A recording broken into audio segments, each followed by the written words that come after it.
All right, ladies and gentlemen and ladies, welcome to my show. My name is AK Rex, the knight of the fandom menace and the king of the house Rex. And I have the already known special guests Harry Wilson and Joshua Ballze, and we're going to be doing some talk with the tea and talking about Australian prehistoric megafauna. Before we jump in, make sure you subscribe to this channel. Make sure you also leave it a like for the algorithm. And of course, I will include in a comment under the video or edit the description for you to follow the links where you can find Harry and Josh and myself, and also support my Indiegogo campaign because it's awesome and we want awesome prehistoric model kits.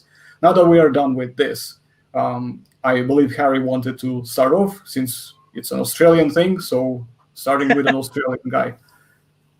All right, pleasure. So to basically start off, well, first disclaimer, a lot of Australians love to embellish our fauna as being the most terrifyingly, dangerously horrible, venomous in the world. And I mean, it's partly true, but the fact is, I do not like embellishing and going over the top and saying, oh, Australian fauna is so deadlier than everything else, because let's face it, Australia doesn't have bears or lions or cougars, and our wolves are about half the size of the ones you get in North America. So I will keep it balanced as much as possible. I'm happy to call out, myths and stuff. So this is hopefully something going to be of a treat, not going to be like this giant over the top. I'm going to blow everything up into more than it is. So when I actually say something's amazing or interesting, it actually is amazing and interesting, not just something the Australians are making up to look good. So to start off,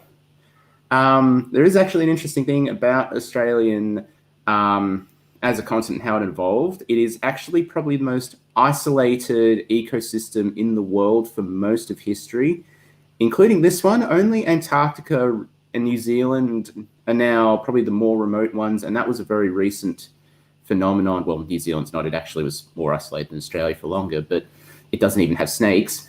But in the overall history, Australia was part of Gondwana. It was the most remote corner of Gondwana. It was like, you had the rest of it, then you had Antarctica sticking out the side and Australia sticking out the side of that.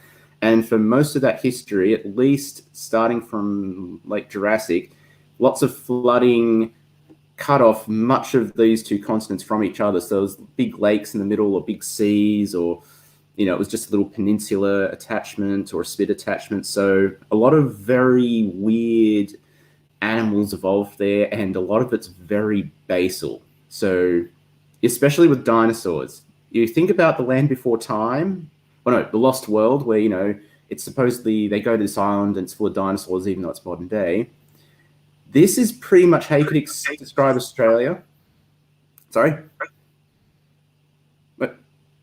Hearing a strange voice, but anyway, it might be feedback. Maybe it's an echo by any chance. Check to see, maybe it could be echoing back. No? Could be. Never mind. It's all right. We broke the space-time continuum once again. Yep. I'm hearing myself from the future and the past. So, yeah, it's basically echoing both. I like to hold on, because I just don't want to barge in on Henry's introduction, but I always like to explain the technicalities that go into these kind of streams. So for people who don't know, I'm in Los Angeles right now. It's 1 o'clock. Harry's technically in the future, and it's 8 in the morning. Like 8 in the morning. The next day. Yeah, and Arson is close behind him, because Arson right now it's like what, 10 p.m. for you? It's no, it's almost 10 past 9 right now. Oh, okay. So we're actually earlier for you. That's good. So yeah. So if because the last stream we had such crazy glitches. So for people who don't know, if you ever want to do an international stream of any kind, time difference is key. Yeah. Know your time zones. But I just wanted to highlight that. So continue, Harry. I'm sorry, Henry from the future. Yeah. So Harry's from the future, literally 1 day in advance. It's, oh my God, what's the date today? It's the 25th for me. So everyone, for Arson and Josh, it's the 24th still. Yeah. But yeah, so besides being the future, this is where it gets weird. So Lost World, world full of dinosaurs in a modern day, that pretty much sums up Australia throughout most of its history. So you go back in the time of the dinosaurs, there'll be animals that should have gone extinct in the Permian still alive in the Cretaceous. There's going to be a lot of that. A lot of the dinosaurs are direct descendants of the really basal ones that went extinct ages ago, but they continue to sort of evolve, but kind of keep their basal morphs towards the late Cretaceous again. And like a lot of the animals we're going to go through, they're just going to be like, it's one of these, but it's the basal one. So I'll keep saying it a lot, and we'll probably get sick of it hearing me say it, but it is really weird. It's like living in a proto-dinosaur world in the Mesozoic, and a lot of the animals that is survived afterwards are remnants of really ancient animal lines. I mean, we still have egg-laying mammals living in Australia. This is something that diverged, in the Jurassic, maybe earlier? I'm not quite sure when monotremes appeared, but this is an egg-laying primitive mammal that doesn't even have nipples for their milk glands. The babies just bite into the skin and just squeeze the milk out. But anyway, we'll get to that later down the track. So right now we're going to start with the Mesozoic, which is the dinosaur era. I think probably easier just to go whichever topic we go through first, because Australia's Mesozoic animals are a little bit piecemeal. We don't have that many dinosaurs known from very extensive fossils. We have quite a few footprints, actually. It's pretty surprising. They're very spectacular ones, which we'll maybe get to in a minute. A lot of our bones, of all the dinosaurs we know, are known from only few bones. Very few dinosaurs are known from relatively intact specimens.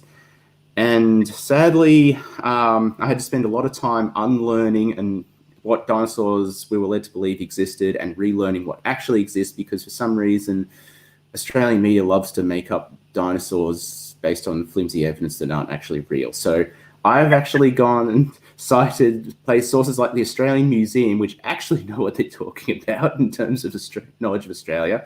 And I tell you, the Australian Museum is absolutely amazing. It's in Sydney, so lucky me. They recently made it free to go in, which is even luckier me still. And the people who work there really know their stuff. It's excellent. They see me talking nerdy dinosaur stuff and they make a beeline towards me and they start telling me facts that are really, really good, partly because they're sick of having to tell baby stuff to little kids. And here's like a, adult saying, it's like, yes. So I'll start with that. Any ideas where we'd like to go next?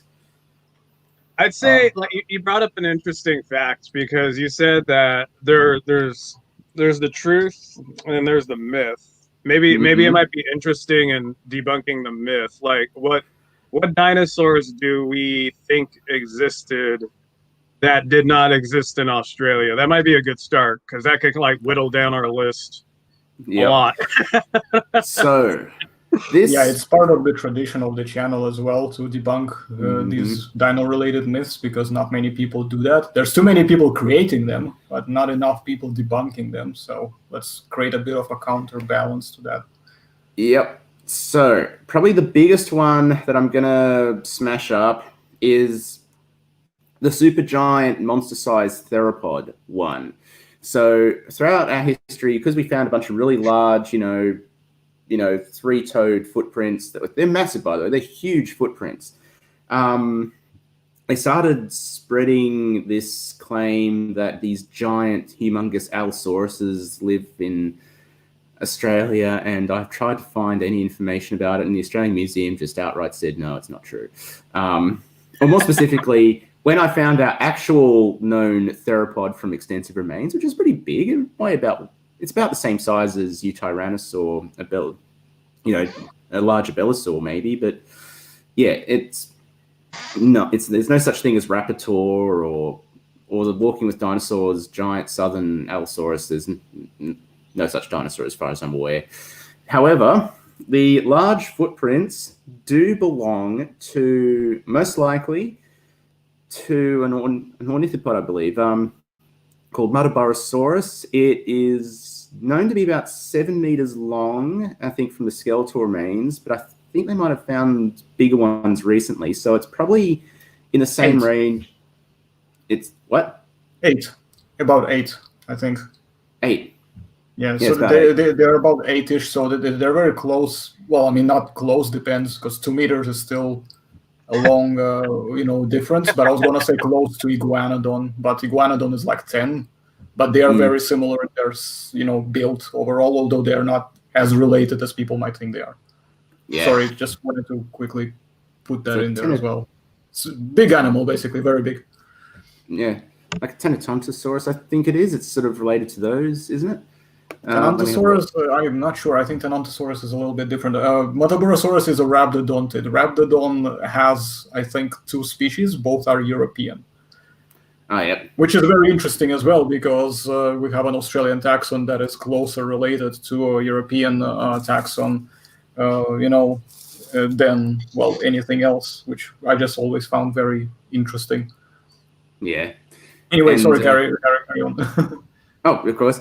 So the footprint, if it does belong to a Mataborosaurus, would infer that Mataborosaurus grows quite a bit bigger. So, and I think they found some recent skeletons, or they did a mount that suggests that it was bigger as well. So I would say it's in the sort of similarish range as an Iguanodon, or maybe a smallish Edmontosaur, like an Edmontosaurus, like one of the smaller specimens, obviously. The bigger ones, I think, are like T-Rex size. But yeah, so for Mataborosaurus, it is pretty big.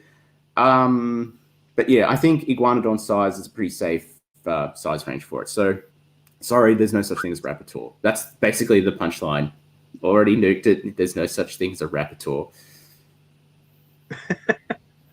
So, okay, wait. So you're saying, because I'm trying to figure... they were saying there were giant allosauroids that were based on these footprints. Mm-hmm. And then now we're associating those footprints with a hadrosaur type animal, or an iguanodontid type animal. How big were these footprints, though? Because that's still quite a size. Like, in terms of size comparisons, most hadrosaurs or iguanodons are about as average as your Allosaurus. So, like, how big were these footprints? Like, how big are we talking about that we could get those inflated size estimates? Or is it kind of like the telephone game where it's like, hey, this was as big as this, and by the time you get to the end of the telephone, it's like a T-Rex?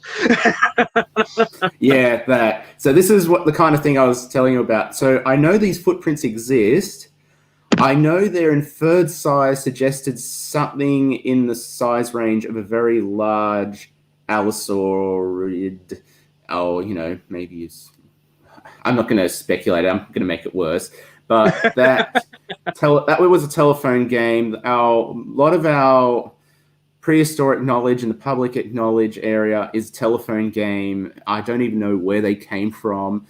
They taught pretty much as fact, for quite a long time. And I think recently they stopped doing it because, now more people read National Geographic and Australian Geographic and actual factual sources and the Australian Museum rather than whatever it was we were using before. And it's kind of sad because I know our scientists and paleontologists were actually really on top of things, despite the fact that there's like hardly any such people in Australia and less opportunity to find evidence. But I feel it's kind of sad that, with all their work, it's constantly been, up until very recently, undone by just rumors. So yeah, we do have giant footprints. I don't know how big those ones are. They are very big. They definitely would suggest iguanodon size, Allosaurus size at the very least. And I think that is a safe way to leave it. I'm sure you could find it on the internet, but I didn't think to do that. Okay, cool. Yeah, because it's fascinating, the telephone game, because again, to jump from the size of your basal Allosaurid to a gigantic Tyrannosaur, that's a large leap. That's why I'm like, how big were these? Because I know there's been large footprints found in Australia. I know a lot of the species. We have species here in the States that are described solely by footprints, like Eubrontes, which is supposed to be a Dilophosaurid. It's only known by its footprints. That's all we got. Wow. So we do take large leaps, and mainly it's due to geological the geological evidence. So if a footprint's found in a certain geological era or strata, then we're like, okay, well, what animals are alive? Cool, maybe that's that, and that's how kind of footprint identification goes across the board. So, like, would you say a lot of the Australian fauna, is it mainly based on footprints? Is it like footprint evidence that kind of describes a lot of these animals? I think probably still mainly bones. We do have a lot more footprints relative to how many bones we find than other continents. But yeah, we do actually have a lot of species known from skeletons. And very recently, we have had much more intact skeletons. And ironically, for sauropods, pretty big ones too. You know, about the size of a small diplodocus maybe. But yeah, about, 20-ton range, 15, 16 meter long, that kind of size. So that's pretty big, It's obviously not huge for a titanosaur or anything, but, it's pretty big for, lots of sauropods. And we actually have reasonably intact skeletons that, would show quite a lot of the anatomy, or at least some very interesting anatomical traits. So it looks like we're going straight into the sauropods.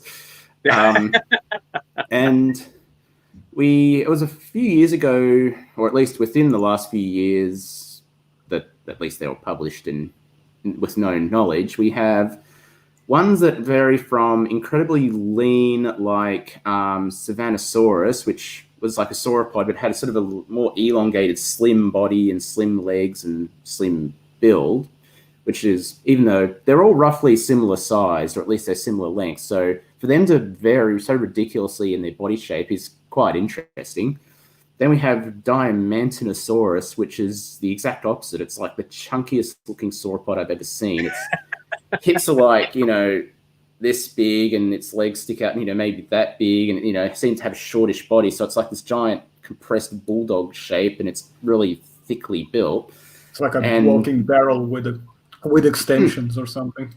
Yeah, it's just a walking barrel with smaller barrels for its limbs. It's like, to drill a hole on both ends of the barrel, and imagine if you have a snake crawl through it and get stuck right in the middle. Yeah, and then you put some sticks under it, and there we go. That's your sauropod. Yeah. I mean, I was just shocked. I thought, no, this reconstruction's ridiculous. This can't possibly be the case. And I looked at the bones. I'm like, okay, let's do it.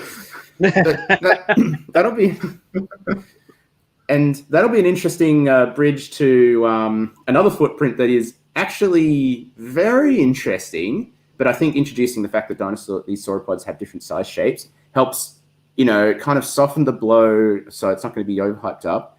We have the largest sauropod footprint in the world, and not just the largest footprint that happened to be made by a sauropod. The foot that made this footprint could well be the largest foot yet known of any sauropod, which is quite interesting. Okay, it's like that's cool.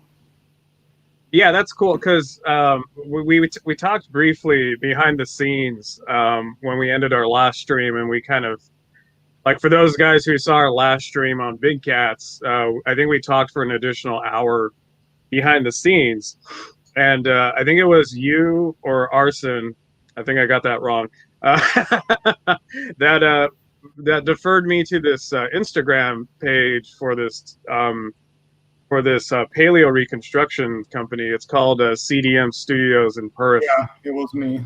I'll find them right now, actually. Hold on. Yeah, and they have images of this very large sauropod footprint casting that they did, and there's like a photo of a child sitting in it. So I'm curious if that's the footprint that you're talking about. Like, it's supposed to be a very large, I think they're associating it to a titanosaur type animal, like a titanosaurid. Yeah, because they're saying it's like at the War Museum. Yeah, that's it. So if you click on that slideshow, like, it'll show you like the casting, the silicone casting that they went through. There's a few photos. So it's really cool. So is this the footprint that we're talking about? Like one of the largest sauropod footprints found? I think so. There's a photo of of an indigenous, the guy sort of like, is the owner of the area. He's about 1.75 meters tall, so that's like my height, give or take a few centimeters. He was lying down next to the footprint, and the footprint was pretty much the same width as he was tall, maybe, a few centimeters less. Yeah. And so it could well be, but yeah, there's the footprint was described as being about 1.5 meters wide in some sources I saw, and I'm pretty sure the Australian Museum says that too. So I think establishing 1.5 meters wide is a very fair point. So I just decided to err that. Now, I admit I'm not quite sure exactly the dimensions of it, but I'm assuming that the front to back aspect, which is, the one I work in, of course, is, the way they were measuring it. I would say that is bigger than the Patagotitan and Argentinosaurus feet that I depicted. They could be underestimates, so they might have bigger feet than what I depicted. And that could actually be the same case with this sauropod. It might just be something that has ridiculously thick legs and wide feet, and that could make the difference for the footprint size. Like, you compare gorillas and chimpanzees. Now, this is an interesting little rumor. Has anyone heard of the Billy Ape before? Yeah. Yes. So for anyone who doesn't know, and maybe if anyone's seen the Congo, where it was about the scary movie about these giant grey gorillas that live in the Congo, turns out that's sort of real, only they're chimpanzees. They're giant grey chimpanzees. They have footprints bigger than a gorilla's footprint, and people thought that meant they were bigger than gorillas. No, the chimpanzees are like man size, maybe a little bit bigger, but they're half the size of a gorilla. It's just that chimpanzees have huge feet and gorillas have tiny little round ones that are just like the same size as their legs, really. They don't. So this could be something similar that happens here. So before everyone starts getting pictures of Argentinosauruses and scaling up so that their feet are 1.5 meters long, that is something that could happen as well. For all we know, it could just be a very large Diamantinosaurus, and it could just be like some oversized barrel thing that, might have similarish dimensions, but might not actually be bigger technically. So, but that's something interesting, is that Australia actually has, super giant sized sauropods in the same size range as Argentinosaurus, Patagotitan, and probably Marapunisaurus as well. So, which is what everyone who doesn't know what that is, it's what Amphicoleus has been renamed to. So, that's something to start with. Amphicoleus is the one from North America, Morrison, isn't it? I think they're in Europe as well. I'm not sure, but it's quite interesting because a lot of the tags tends to either share exact same species or different species of the same taxa at that time period between Europe, specifically Portugal. And I think there are some hints of similar thing happening in Germany, but it's very obscure. So, Morrison is definitely the one that comes to head. But if it's Europe, then it's Portugal. Yeah, no, what's interesting is we actually had, I didn't know this, or else I would have pulled a photo. But I think I'm going to sneeze. Hold on. Bless you. Hey, that's how you know it's live. I don't edit out my sneezes. Okay. You can eat if you want as well. Grab crisps or whatever. Grab a Kit Kat if you want. No, that's fine. But we have a sauropod footprint at the Natural History Museum in LA. We actually have a casting of one. I forget the species. But it's a part of like a bunch of like unique fossil castings that they got in when they redid the Dino Hall in LA, and to put your measurements into Yank measurements pretty much. So like 1.5 meters that this. Yep, 5 feet. Okay, so yeah, so that's give or take like 3 to 4 feet. Which is huge. That's why you can see a child sitting in it. Versus the casting that we have at the museum in LA, it's maybe give or take like 2.5 to 3 feet. So it is substantially larger. but like you said, that's not like it's not a good jumping point to kind of make these scaled up versions of animals, because I recently had this conversation. Funny enough, it was about elephants of all things. It was about pachyderms and proboscids. And a trend I'm seeing with a lot of these younger paleo artists, and it's cool because they're excited and they get into the data. But I also tell them, be cautious when you do that. They tend to get animals that are described by very fractured specimens, or very fragmentary specimens, or very secondhand evidence of size. And they kind of blow that up. They're like, oh, this is X point something centimeters, so this is the tooth, and that extrapolates to this big of a jaw, and that extrapolates to this big of a skull. And I had to tell the person, like, that's not always the case, because the best contemporary for sauropods that are alive today is probably pachyderms. And I even tell people, like, if we use that measuring point, we have Zed at the tar pits, right? And Zed is a Colombian mammoth that was discovered when the Museum of the Arts was doing construction for the new parking lot. They found Zed. So when they started getting Zed's bones, they were like 10 to 15% larger than the largest Colombian mammoths on record. And the Colombian mammoths in the tar pits were so big, they were being dubbed their own species at one point. It's the imperial mammoth. I think that's been sunk. But then we started putting the bones together, and we found that even though Zed's bones individually are like a good portion larger than the average Colombian mammoth, that didn't equate to like the tallest mammoth. It was more like the widest or more robust mammoth.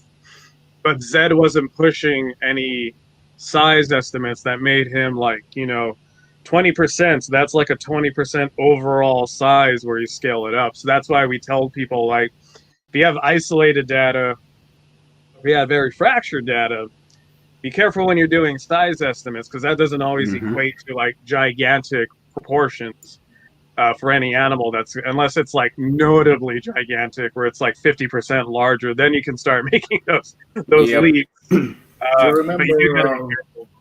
you remember in the 90s when Giganotosaurus was first discovered, and they also found they found the type specimen, and then they found this other fragment of a jaw, literally just the dentary piece, and then they were like, oh my god, this thing is 9 tons, it's 14, 15 meters long, that's bigger, it's huge, that's bigger than the T-Rex, yo! Like, it was blown up. It was 1995 as well when it first started showing up in I was still at school, and I saw like somebody bringing children's, kids encyclopedia, and it had dinosaur section in it, and I'm like, seeing Giganotosaurus bigger than T-Rex, I already called, bollocks on it, even though I had no clue.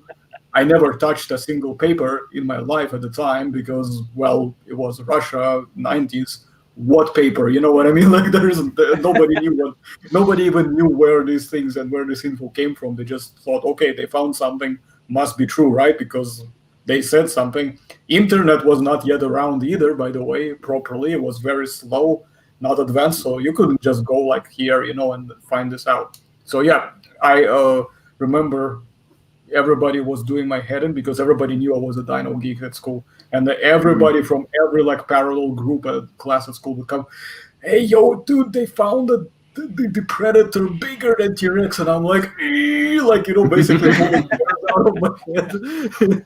Like, if you were to draw like a manga or anime version of me at the time, I would be literally like red with all these different lines all over my face, just showing how frustrated and angry I was. Yeah. Yeah, and no, it's interesting, like, because it's not even stuff that happened in the past. Like, we think with time our paleontology methods get better. Not true. Like, I think in 2009, 2008, Tyrannotitan was discovered. For those of you that know the cautionary tale of Tyrannotitan. So Tyrannotitan was discovered in South America, and sure enough, the same clickbait articles. And I wasn't as serious into paleo as I am now.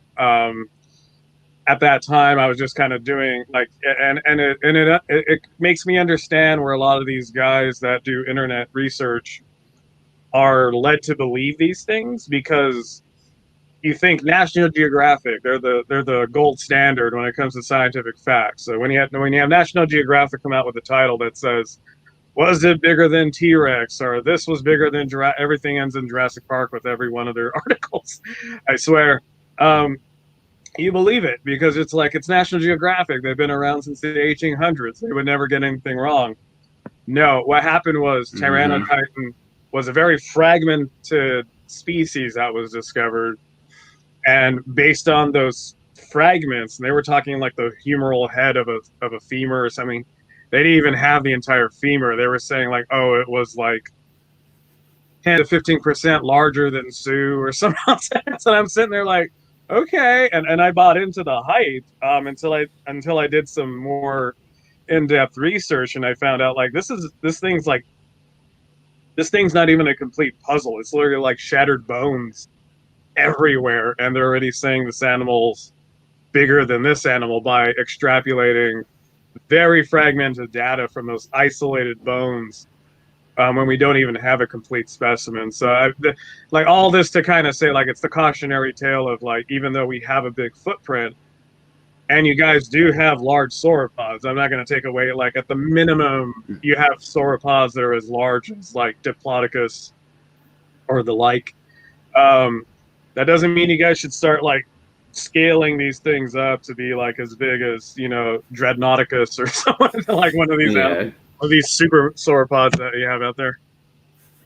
Well, I mean, that's a funny thing. Like Dreadnoughticus is, so I'm doing like working on a chart of Dreadnoughticuses right now, and so the only specimen I keep finding is the one that they broadcast all over the internet with a little person in it, and when I put that scaled skeleton next to an Argentinosaurus, I'm like, what did I do wrong? This can't be right. This skeleton is like 3 times smaller than the Argentinosaurus. How did that happen? I realized, no, it is 3 times smaller than Argentinosaurus. Yeah, I think people saw an opportunity to give a dinosaur a cool name, which I'm all for. It's great, yeah. Yeah, but at the same time, I think people heard like Dreadnoughtic, like the Dreadnought, you know, that must be the largest thing ever, and it's not, you know. Yeah, so here you go. So here's the Giganotosaurus measurements with the jaw fragment and whatnot. Which we know these animals were longer, but I think T-Rex still holds the title as the tallest theropod because that thing was just all legs for the most part. Yep. So. But no, that's cool though. So I mean, we're diving deep into the paleo myths and the facts for Australian paleofauna. What would you say is another prominent myth with Australian dinosaurs that can be debunked? So I think really that was probably by far the biggest and most grievous one. The rest are just, I think the rest are low key. They come and go. They say, oh, there's this dinosaur. We're not really sure. And, oh, it could have been like this. I think there is a bit of climate information that, I guess it's probably reputation because Australia is a really hot, dry continent today. It's actually one of the driest continents. It's the driest continent on Earth besides Antarctica. And that kind of seems to paint the general view of what Australia is like. But the vast majority of our history, we were mostly underwater or very lush island archipelagos and, or at least very wetland continents. And I know this because a lot of our footprints, you keep getting footprints, clearly showed marshlands because there were marshy footprints that the dinosaurs' feet could actually sink into. And there was really long track works, with lots of different dinosaurs moving around at once. And I think there was a few little theropods chasing him as well, which could be the actual theropod that we actually have, which we can get to a bit later. But so Australia was only a dry Tatooine-esque place only in the last, I'd say, few 100,000 years, probably less. It probably during the Ice Age towards the end of the Ice Age, I think, is when things started to get worse. Although there was one point where it was extremely bad, much worse than it was today, and that's what apparently caused the giant megafauna extinctions for our mammals. And that's actually another myth as well, that the Aborigines came and killed them all, which a recent study completely debunked, because long after the Aborigines arrived in Australia, which was like 60,000 years ago, they found a giant super duper ecosystem. I think it was in Queensland, which is, for anyone who doesn't know Australian geography, it's basically the huge I'm not going to use my hands because I'm seeing in reverse vision. It's the northeast of the continent. So it's like, this sort of Australia's like that way. Yeah. Yes, that's right. Yeah, there we go. It's funny because to completely talk about something else, we had an aeronautics museum here in LA. It's closed down and it merged with the Science Center, which is all airplanes. But they had a test that astronauts used to do, and there was a mirror. And there's a little workboard, and you would only have to look at the mirror, but the mirror showed every image inversed. And the test was to traverse this like circuitry board maze, only looking at the mirror. So you had to get used to like your right being your left and your left being your right. And I'm just sitting there like, like I would do it. I finally got pretty good at it. But yeah, when you start doing it for the first time, your brain's just like, yeah. They've actually done studies where, this going off topic, these are like biopsychology, because that's what I studied in uni. They gave people glasses that flipped their world vision upside down. Oh, yeah. And they found, that even though they saw the world upside down, eventually their brain rewired and set the glasses right side up. And when they took them off, their world was upside down again. They had to slowly unlearn that. So, yeah, that's an interesting thing about the human brain, or mammal brain, is that cortex rewrites the rest when it can. So, yeah.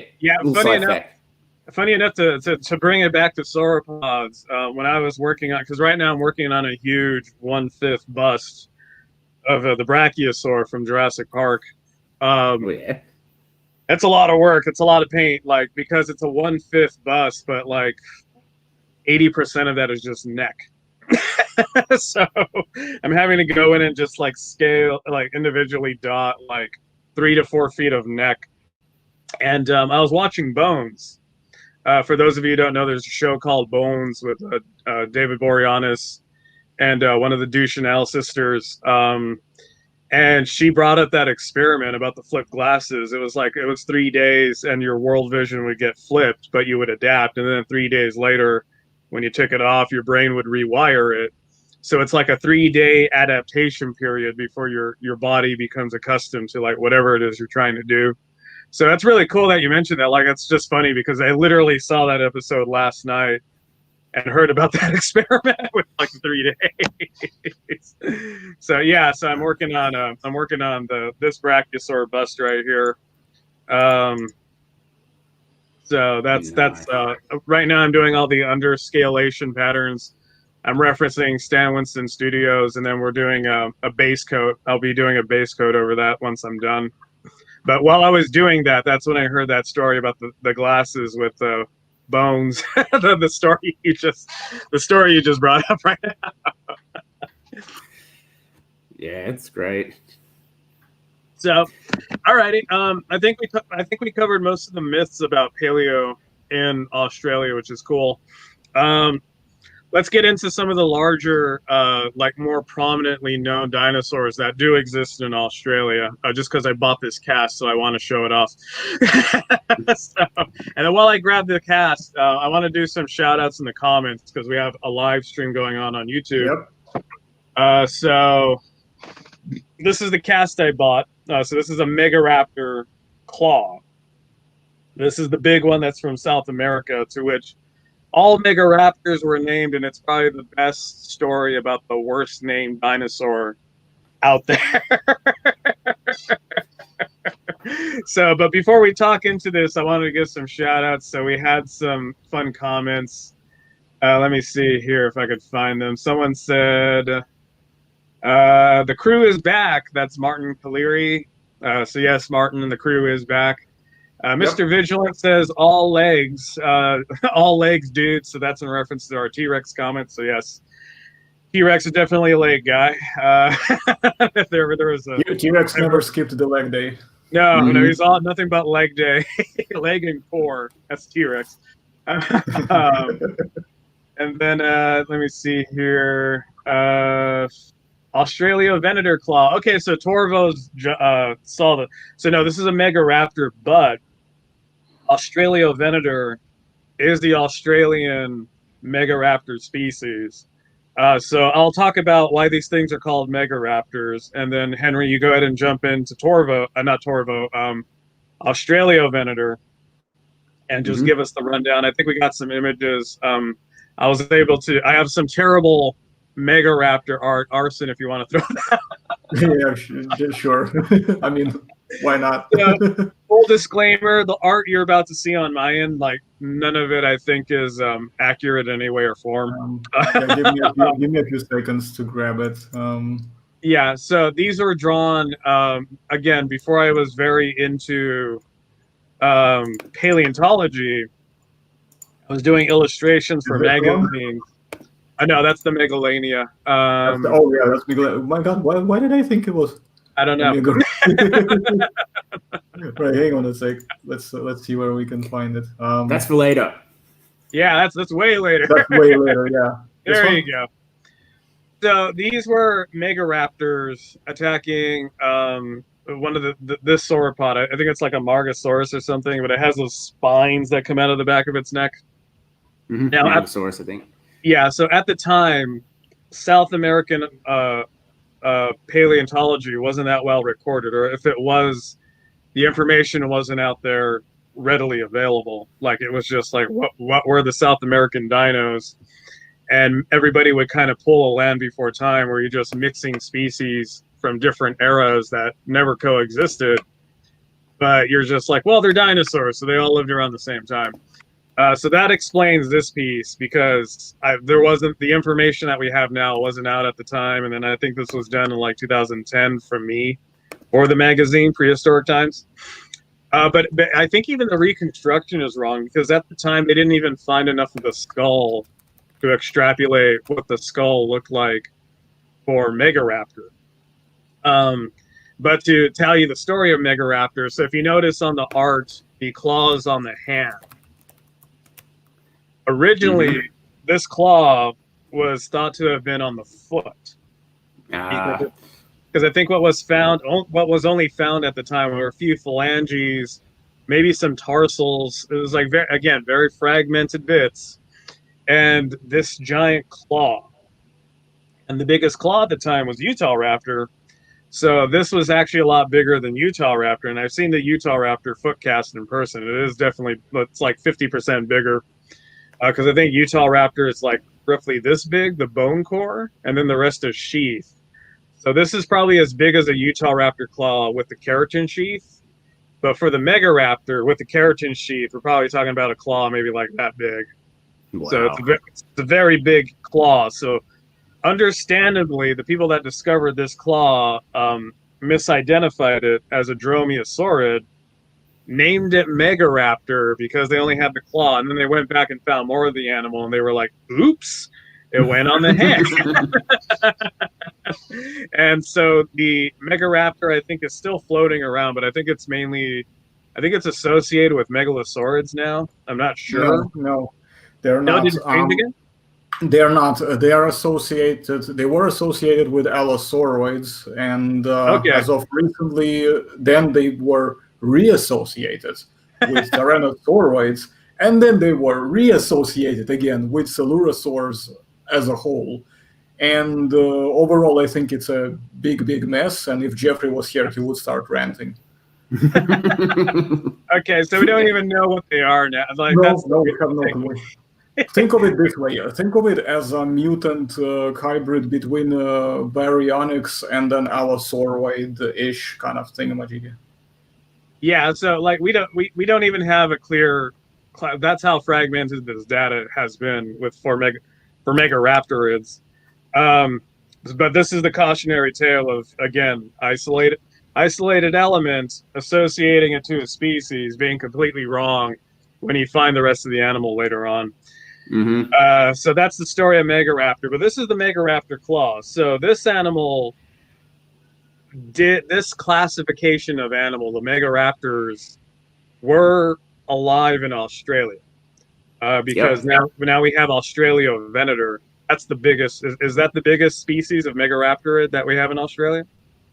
Yeah, it's the biggest species of theropod we yet know about in Australia that we can actually definitely 100% confirm is a theropod.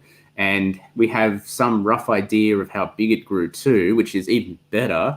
We have like a few leg bones, a few arm bones, and a chin, and maybe a few other bits. But so overall, the reconstructions of it is a sort of slim, sort of thin-snouted, slinky-looking theropod, and scaling it up, it should be at least 1 ton. It should, so it's pretty big. That's about the same size as Carnotaurus or Eutyrannus. So it's obviously nothing close to Allosaurus, Fragilis, or Tyrannosaurus or anything like that. But it is definitely, it's a pretty formidable predator. I'm actually pretty sure they have that skeleton in the Australian Museum. Obviously, they don't have any of the actual real bones on display because stupid kids come and touch them all the time. So they just make casts for everything at the museum.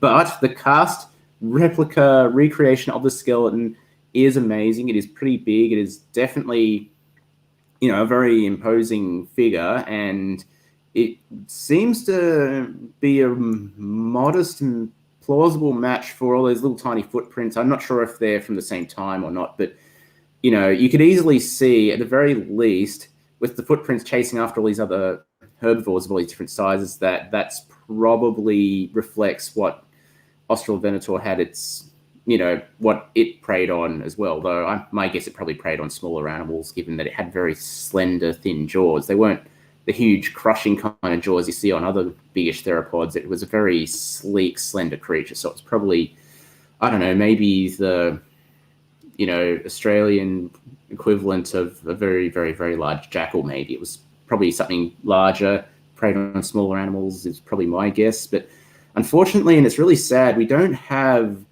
particularly complete remains. So even the rough idea of how it looks is mostly guesswork. It's we do have a claw though. We actually have this one.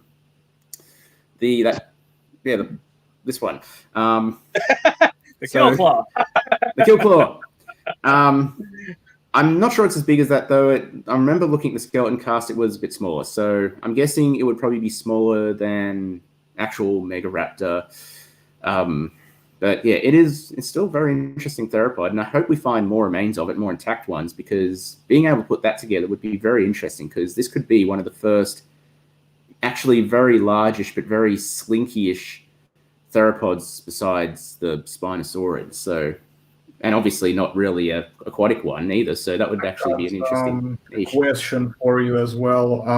Is there any way to determine whether the claw would have been both the weapon or a utility tool as well? Like, say, if they were able to use it for digging, or maybe if there was a smaller size prey in comparison that could try to burrow, they would try to use the claw to just quickly dig it up and just literally pull it out of the hole. Like, would that be something that they could do, you think? Or I think it's possible. Like, we know claws that are very specialized only for one thing easily, but when it comes to like usually digging claws are sort of thicker, they're kind of broader, and I think they're usually a bit straighter because that sort of catches more dirt and scrapes it and is more resistant to the grinding down, while ones are purely for catching, hooked and curved and sharp on the inside. But that said, our monitor lizards do both. They actually literally are animals that they use their claws to climb trees. They use their claws to jump onto animals they want to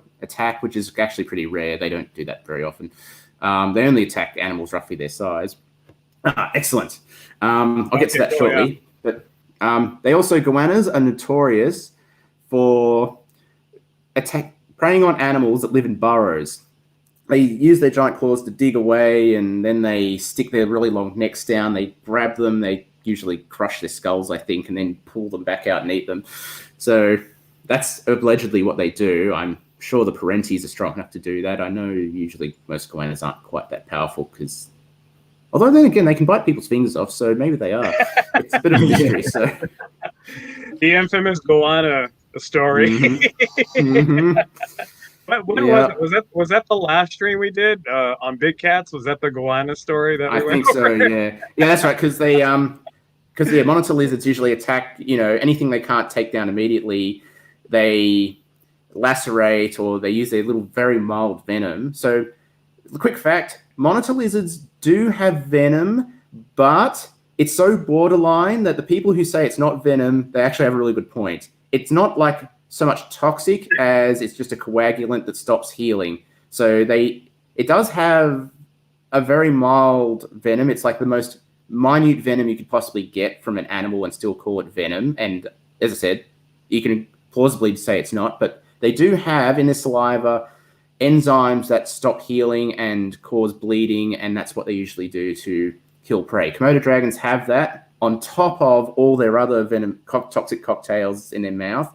But that was obviously the first one. That's to, bring down prey that can't be killed immediately. Now, that skeleton. That skeleton you saw that I was completely talking about something not related to Australovenator. That is an Australovenator skeleton. That's what they estimate they look like. And that you could see from the jaws, if we could have another look maybe. Yeah, actually, Arson, I think I gave you the image of the actual jaws that they have in the paper. For Australovenator, the fragmented jaw. Yeah, there it is. So that's the actual fossil, which even the fossil, you can see how deceptive the roots go into the jaw, and then you have those teeth. So it didn't have the large saber teeth that we see in a lot of theropods, but it looks like they were pretty strong teeth still, because those roots go in for like almost the entire length of the entire jaw. Wow, that is pretty amazing. That's yeah, because you see the sort of slimness in the reconstructions, but that actually looks kind of robust, and the thick-rooted is definitely something I wouldn't have expected.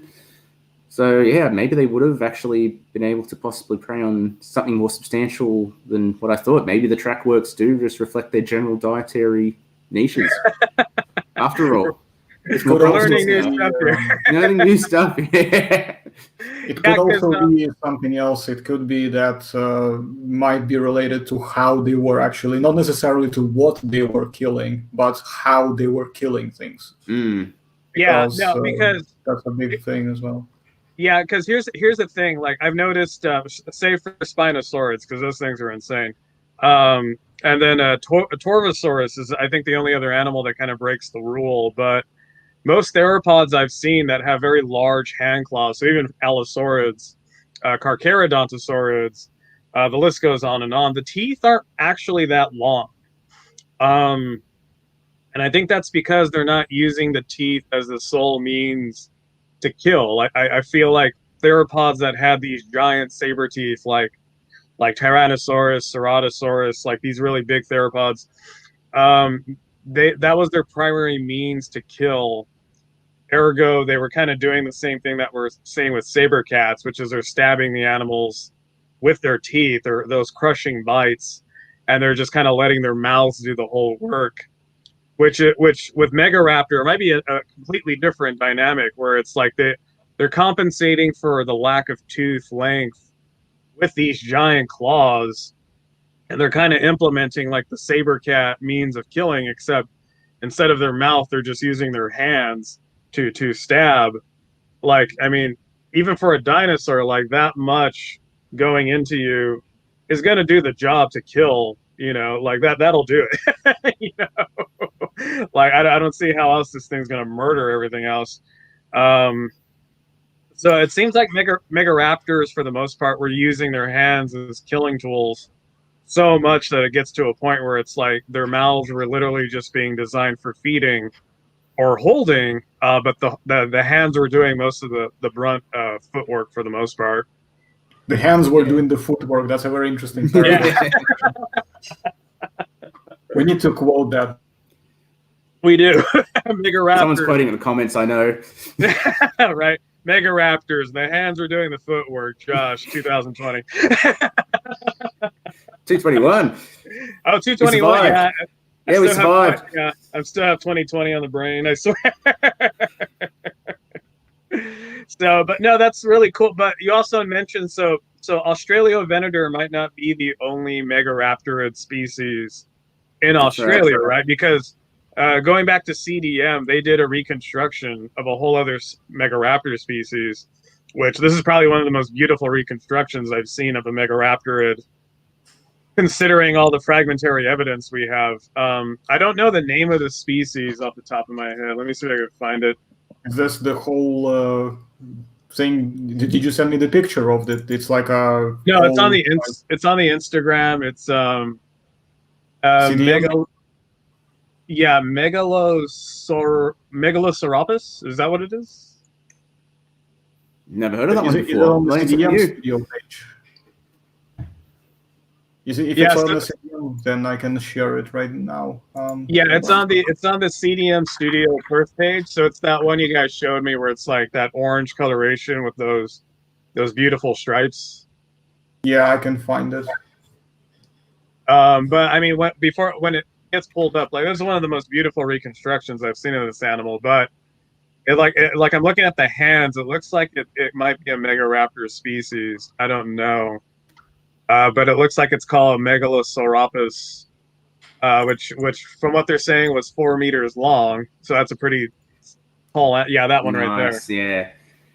So, but you can see that mouth. So it has that very slender mouth, and those very tiny teeth, like those very deep teeth. The roots go really deep, but the teeth themselves aren't actually that long on the animal. Yeah, that's really interesting. And so just to give some context, Australovenator is considered 5 to 6 meters long. So this is similar, but probably very slightly smaller overall. But it's interesting because if these ones that keep turning up all keep turning up as Megaraptors, then that would insinuate that this could have been a continent where Megaraptors managed to be, the only abundant theropods, and that kind of shows an interesting reflection on their ecology and evolution, because this is like that kind of rare opportunity that Utahraptors apparently had during their time, where there wasn't many large predators, and they started filling the niches and growing larger themselves to kind of muscle into the mega predator role. Is that correct? Or yeah, I think. Well, because we call them mega predators because they're bigger than anything that we have alive today. But at the time, I think they're just known as apex predators. So they're like the apex of the food chain. Also notice that the tooth length is very consistent with the paper screenshot that John provided. Yeah. Oh, true. Yeah. So no, I mean this could be an issue where just like Australia is kind of a pocket ecosystem today. Even when it was connected to Gondwanaland, or when the continents separated yet again, like they might have had their own pocket ecosystem that they were just carving their niche out, and the Megaraptors might have been the top predator there versus your usual, like your Allosaurids, your Megalosaurids, your Tyrannosaurids, the big theropods that were roaming the rest of the world at the time. Megaraptors might have found a safe haven because we know they were present. The biggest ones that we know of being Megaraptor proper was in Australia. So we know that we have species that were traveling down south in what was the continent? Laramidia, I think it was. That consisted of like North America and South America, like when it was just cut in half. Wow, I didn't know that. But yeah, because I know North America was cut in half again by the Interior Seaway, which runs through Kansas. But it looks like it was cut in half proper from like what was Europe, Asia, and Africa on one side, and North America, South America, and I think Australia on the other side, with Antarctica as well, just for kicks. So we know species were going down south that weren't found up north and vice versa. So we had very large tyrannosaurids in North America, but we had Carcademosaurus in South America. We also have, I think, a Spinosaurid that was in South America as well. And now we know that Australia. Yeah, so and then we have dromies that were running the world up north. But now we know we have Megaraptor species that were down south. So it might be one of those ecological niches where it's like the niche that was left by dromies not going down south was being filled by Megaraptorids, ironically utilizing the same tool, just, in completely different ways. Yeah. I wanted to add a bit of a side note here that's important, that all of the groups that you have mentioned, they mostly lived at different time periods. And so basically at the same time when Africa and South America, and I believe even North America to a certain degree, were dominated by Carcademosaurus, because Gigantosaurus is a Carcademosaurus and very well-known one from America, in fact. Oh, yeah. North America. So at the same time, you would find that the same thing was actually happening or similar in Eurasia, maybe not quite on the same size scale, though, as the Americas. And we have a question for Harry. Sorry, Josh, I'll let you have a go after this one. Just want to get the question answered. So are there any Carcademosaurids known from Australia, Harry? Have you heard of any? No, haven't heard of any. And I actually checked just to make sure there wasn't. And as far as the Australian Museum's concerned, no, there isn't. So I think Australopithecus is the only theropod confirmed to be a theropod. Without a doubt, it's the largest one we absolutely know for a fact exists. There has been a lot of rumors of Carcademosaurs and Allosaurs. Well, I mean, besides Megaraptor, if Megaraptor turned out to be Allosaurs, but we're not going to go into that because obvious reasons. There have been a lot of rumors of that. And because Australia was connected to Gondwana, which is, Africa and South America, it's possible, but we're on the exact opposite side of that supercontinent. So you have, here we are. I'm going to get it working this time. So Africa and South America, we're here. India's sort of here. Then you get Antarctica here, and then Australia's all the way out here. So there was a fair, and of course there are all the oceans and seaways and lakes and floodplains that split the continent up. So there's a fair basis to say that they might not have made it that far into Australia, or Antarctica.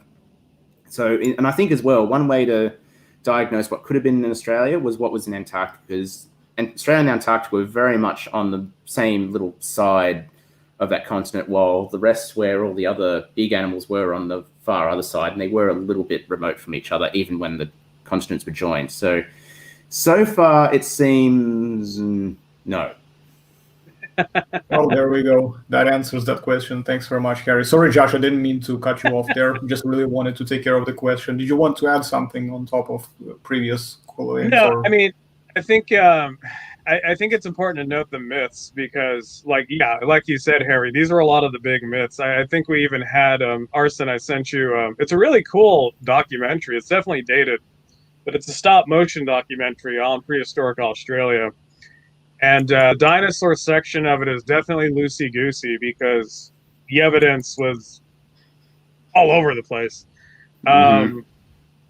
And so it's nice to kind of rebut those myths with proper facts about what's actually being found in Australia. So we know we had iguantosaurid-like animals with Mataborosaurus, and then we know we have giant titanosaurids because of these footprints, these trace fossils. And now we know that to date, until another finding is found, the ruling theropod class in Australia that we know was present was the Megaraptorids. So it's nice to have that kind of like clear black and white breakdown of like what the real dinosaur species were in Australia. What other maybe we go into like what other dinosaur species were in Australia, because we covered sauropods, hadrosaur-like animals. We covered Megaraptor, its theropods. What else do we know is in there? Well, we do have something that is very, very interesting. It's called Minmi paravertebrates, I think it's called. It's cool. Basically it's basically an ankylosauroid animal. It's basically, it looks like an ankylosaur, only it doesn't have the bulbous club tail. And there's a lot of interesting things about it. Firstly being, and this is where I'm going to start saying it again, it appears to be a very basal ankylosauroid. It's like pretty much those two broad families. I remember you discussed them previously, Arsene, where wasn't it the notosaurs? No, I don't remember the names, but it's a basal. I'll tell you what it is. It's a basal ankylosauria, so to speak. So it's kind of pre-ankylosauridae, like basically those splits. And you also have a related taxon, I think. Yeah, sorry, I was joking. Think it's from the Conbarosaurus taxon, slightly later time period than Minmi, so we could be looking at potential anagenetic relationship, but if they close the distance. So that's the story. Yeah, they so this ankylosaur was around during the Cretaceous, possibly mid-late, I'm not quite sure, but this was basically about as primitive or prototypical of an ankylosaur you could possibly get in terms of its lineage. It pretty much split off more or less pretty early on as far as the entire family is concerned. Long before all those other groups diverged from each other, it already diverged from Minmi. And another thing about Minmi is interesting is that its skeleton is arranged, because its name paravertebra means it has the paravertebrae bits in it, that apparently augment its mobility, especially its running. So they think that this animal, on top of having armor, had really long legs. It had a pretty lean body as well. It had really long back legs and like powerful, tail, hips, that kind of stuff. They believed it basically ran from predators and probably could run reasonably fast. So a running armored dinosaur. And that would be hilarious. So there's no stopping this one. It's tiny. It's about 2-3 meters long. It's probably 2 or something like that. It's very small. It's very small. It's about the size of Protoceratops. A Protoceratops, Protoceratops. Maybe a tiny little bit bigger because of its bulk, backwards bulk. Of the armor. Yeah. I've got some data for you, and of course, take it with a grain of salt because I pulled it very lazily from the Wikipedia. But it's in terms of the time periods, so you're looking at Minmi, 133 to approximately 120 million years ago, and you're looking at Conbarosaurus, its close relative, 105.3 till about 99.7 million years ago. Nice. Very cool. Yeah.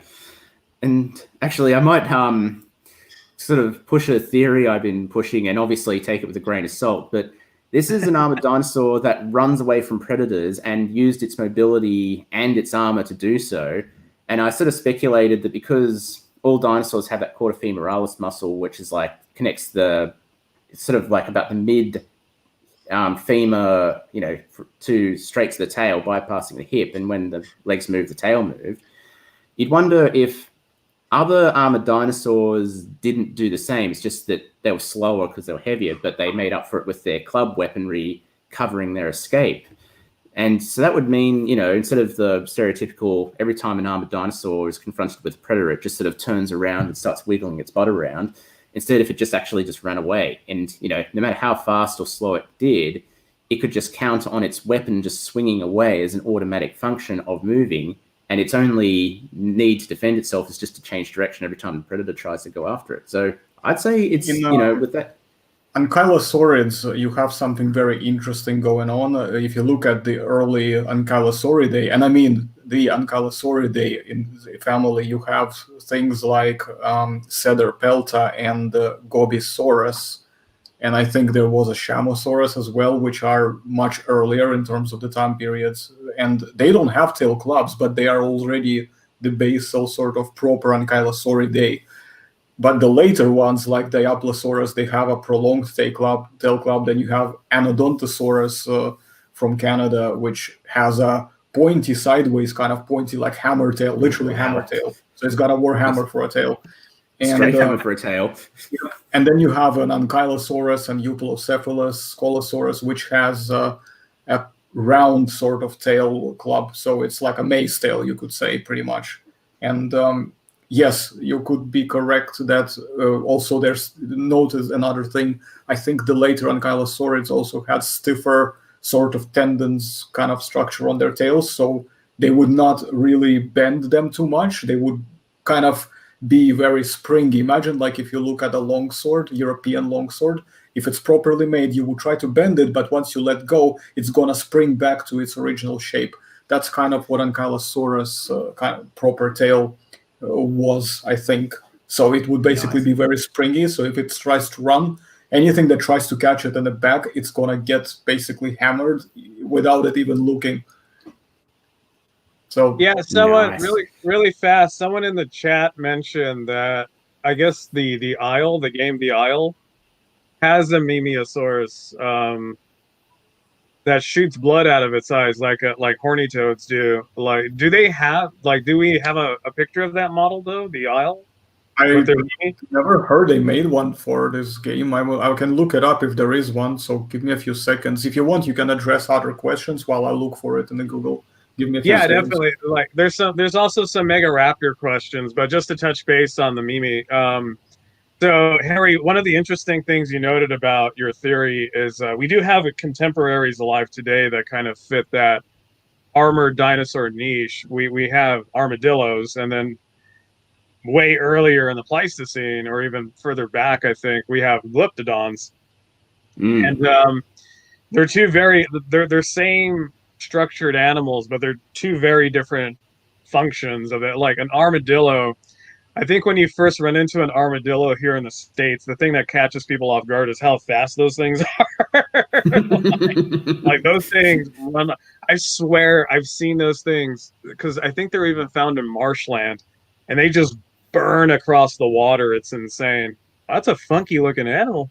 Yeah. We have most of the skeletons, so we actually know very much what it looks like. So that's pretty good. That is a wild looking animal. So this animal might be more toward like the dinosaur equivalent of an armadillo, where it is capable of top speeds, versus the ankylosaurs, the proper ankylosaurs later on were probably more like glyptodons, which those animals aren't running, but they probably were. They adapted that armor to an extreme where they were like, no, we're just a tank. Take it and leave it. Like if you want to deal with the tank, here we are, but don't deal with the tank. Get clubbed or get out. Yeah.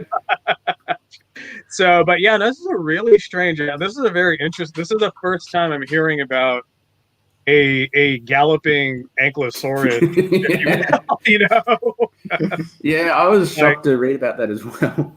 This is the model from The Isle, by the way. That's basically being shown so far, and they're saying at the moment apparently it's an AI, but it's going to be added as a playable dinosaur later on, I think. How close do you reckon, Henry, because you said we have most of the skeleton, how close do you reckon that head is to the actual skull? Like, is that a pretty faithful reconstruction for the skull? I think so. Like, so I've only seen other skeletal reconstructions and models of it. It looks pretty much like them, so I'd say that's fine. Like I think they sometimes depict it as a sort of a bulbous snout, but the other case could be wrong as well. So this could actually be pretty much correct in how they depicted it. So yeah, I'd say it's fine. I'd say it's actually really nicely made. The other thing to note as well is that I don't know what was the process behind how they made it, but it's important to know that Canberrasaurus, again, is closest to later time period relative. In fact, that one has a skull, which has a very kind of prominent type of bulge thing like that. So I'm kind of curious whether they actually may have confused the skull shapes or they did it faithfully, because I don't know whether Minmi has as much. How much of a skull does Minmi have, by the way, Harry? Not sure. I'm just going to check it out now.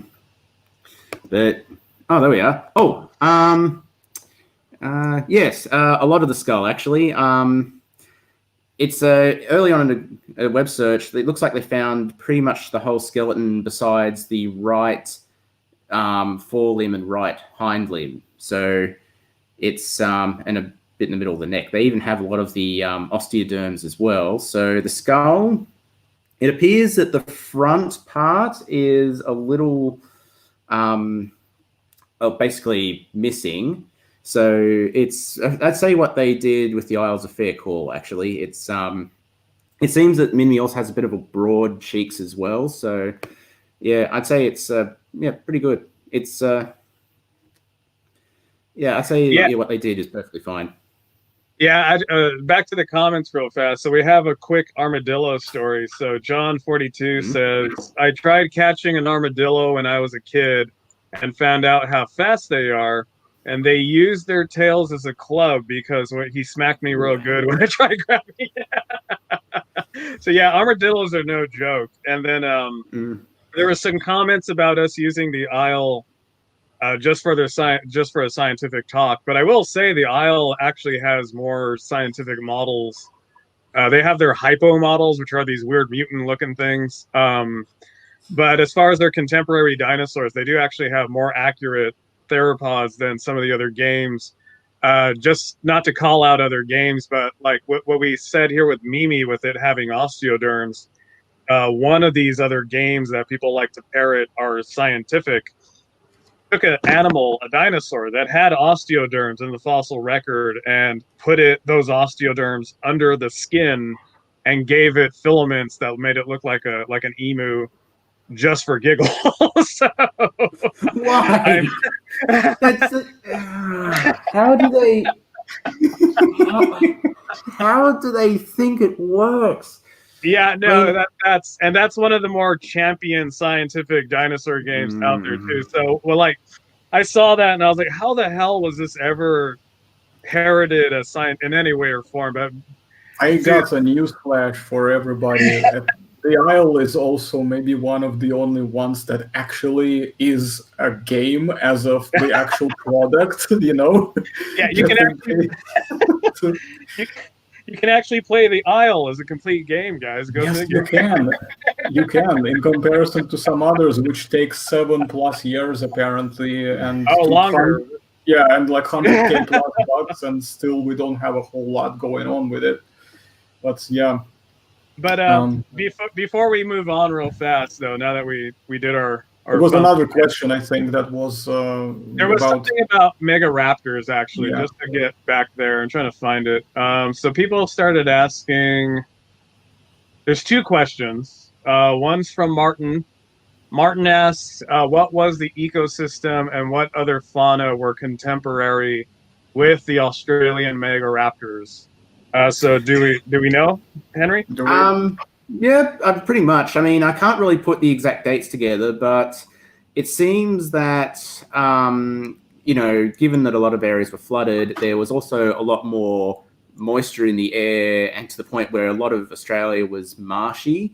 So we know that. And there was also, a fair bit of forestry at the time. So it was, I suppose, more like South America is today, I think, is probably a fair, rough, really crude way of putting it. So the Australian we know today, forget it. It definitely wasn't that way back then. It was actually a very lush place, and it was probably a very boggy place, because that's how we keep getting so many footprints. And it seems that obviously we get all of the Cretaceous era dinosaurs. Sadly, we don't know much about the dinosaurs before then. There are rarely any fossil records of any of those other times, which is unfortunate, at least as far as dinosaur bones go. But given that the Megaraptors were a Cretaceous era thing, the other animals I described were roughly contemporary to Australovenator. So there would have been Titanosaurs, there would have been the Ankylosaur sort of Minmi animals running around there. So that's at least an analog. I can't tell you exactly which species definitely met, because I don't think there's that much information. And I also don't know that much information either, but I do know that its fossil record's a little sketchy. I Okay, think cool. what would be very interesting to note here is that a lot of these, we have evidence, at least in some of them, like Min and Conbarosaurus, that there are different, at the very least, species, and if they don't end up getting lumped in the end, they would be different taxa, which are very closely related and resemble each other and spread across the time. So we would expect something like a Mataborosaurus relative of sort as well to pop up, which, by the way, if we are talking Mesozoic, we have some other things that are during the Mesozoic aside from dinosaurs, which are pretty prominent from Australia. So really we can quickly Josh, I'll let you get whatever you wanted to address, and then after that, once we're done with dinosaurs, we can jump into the Kronosaurus and Koolasuchus and all those kind of jazz. Yes. Yeah. So I'm gonna say real fast and just a few more comments. So Torvo says, no, wait, not Torvo, King Draco, which I don't think I've met before. Hi, King Draco. So he says noise with an O. Noise. It's like noise. Noise Velociraptor statue. So that's this guy right here. So thank you. This was done by someone on Instagram known as Alien Effects. I highly recommend him. He makes these. I'm actually going to go over this and make it more film accurate later on, but this is an actual casting from the Stan Winston Studios Velociraptor animatronic. So thank you for that call out. And then we had a real quick question about, let me see. Corvo also asks, were there any ceratopsians in Australia? Not that I know of, actually. So I think when Ceratopsians appeared, I think that was a Laurasian expansion, and I think by that point Gondwana had more or less mostly separated, and Australia very much so. So I think one of the big things about Australia is that pretty much the only closest thing to a bridge to the rest of the world was South America. And by the time, migration between North America and South America became more viable, or for Africa and Asia, Antarctica and Australia had probably already more or less split by then, and it was already remote from those 2 points already. So Australia, this is probably, and this is actually part of what makes it interesting, has managed to be the most isolated part of all of Gondwana, besides Antarctica, again, obviously, throughout most periods, and managed to miss all the points where the other parts of Gondwana are reunited with parts of Laurasia. And even now, we're coming pretty close. Sulawesi, which is an island, I think, of Indonesia, that was part of the Sunda megacontinent, and New Guinea, which is part of Sahel, which is the mega continent that Australia is from, so New Guinea was part of Gondwana as well, are almost connecting. We could probably, sail a day between those two islands, or maybe a few hours now, but those were completely separate and they're drifting close together, but they're just isolated. And those two parts of the world are so isolated from any other part, you see these bizarre animals that just don't live even anywhere on their respective continents. But we'll get to that later. So yeah, that's long story short. I don't know of any Triceratopsids or Ceratopsians of any sort. They seem to have migrated long after Australia split. By the way, this is a good point about Ceratopsians, that most of them, at least the more advanced ones, they tend to be more or less exclusive to companion all the way up to the extinction in the Maastrichtian. So do we actually know any companion and Maastrichtian ecosystems in Australia, or are we mostly restricted in that area for now?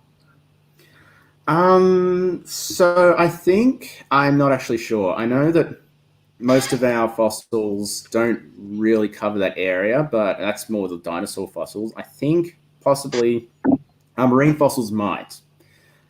We seem to have some pretty late occurring marine animals, appearing in the fossil record of Australia. So, but I can't answer that definitively.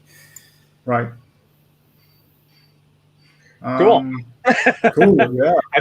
Yeah. I think we caught up with all the viewers' questions for right now. So yeah, if we want to, I think we covered all the big dinosaur species in Australia. If we want to shift gears to what else was in Australia during the Mesozoic. There was another one, dinosaur that, remember, it appeared in Walking with Dinosaurs, called Liliana Sora, which was small, obviously, but Gary, what is the deal with Liliana Sora? Like, is this like it's like a hypsilophodontid kind of looking thing? I do recall those. I don't really know much about them. We do actually have a lot. Oh, that's right. I think that's the one. It might be wrong, but they might be known partly from sort of not incomplete skulls, but I think they had very, very large eyes for their size and shorter beaks. And I think that could have, I think they theorize that that's because, at one point Australia and the Antarctic actually drifted in the Antarctic part of the globe. And there were long winters and they sort of adapted to being able to see better at night or in dark canopies. I'm not 100% sure. I do know that I think that's the one you're talking about where, but yeah, the skull's incomplete, so we can't really form a complete understanding of it. But that's, I think, what's been theorized about it. Right. And I might be talking about a different related dinosaur, so keep that in mind. But yeah, big guys dinosaurs are quite interesting. I wonder what it would look like IRL. It would be like this really like weird, kind of cute, but weird in a weird way, cute thing staring at you, basically, just be like, wow, what's up?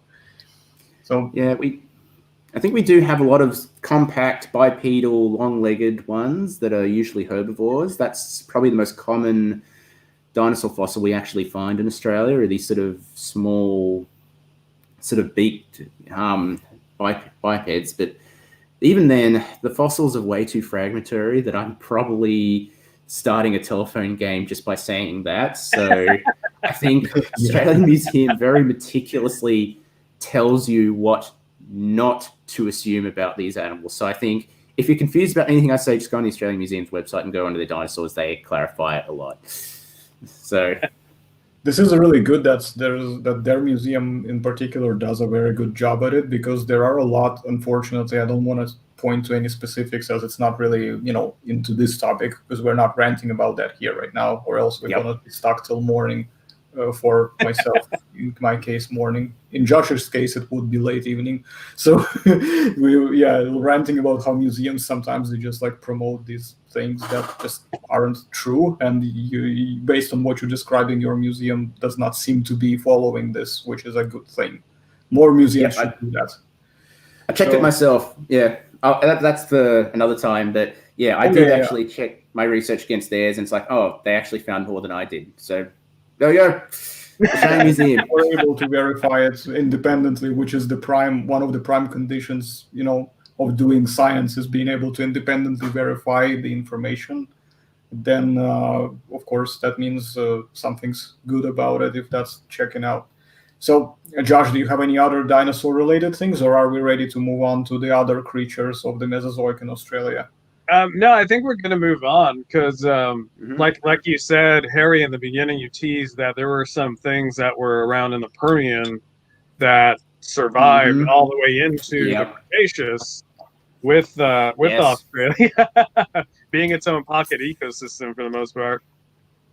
Yes. All right, let's do it. So there is an animal called Koolasuchus, which means coolest crocodile. It's ironically named after a person named Cooler. It's even though it's pretty awesome.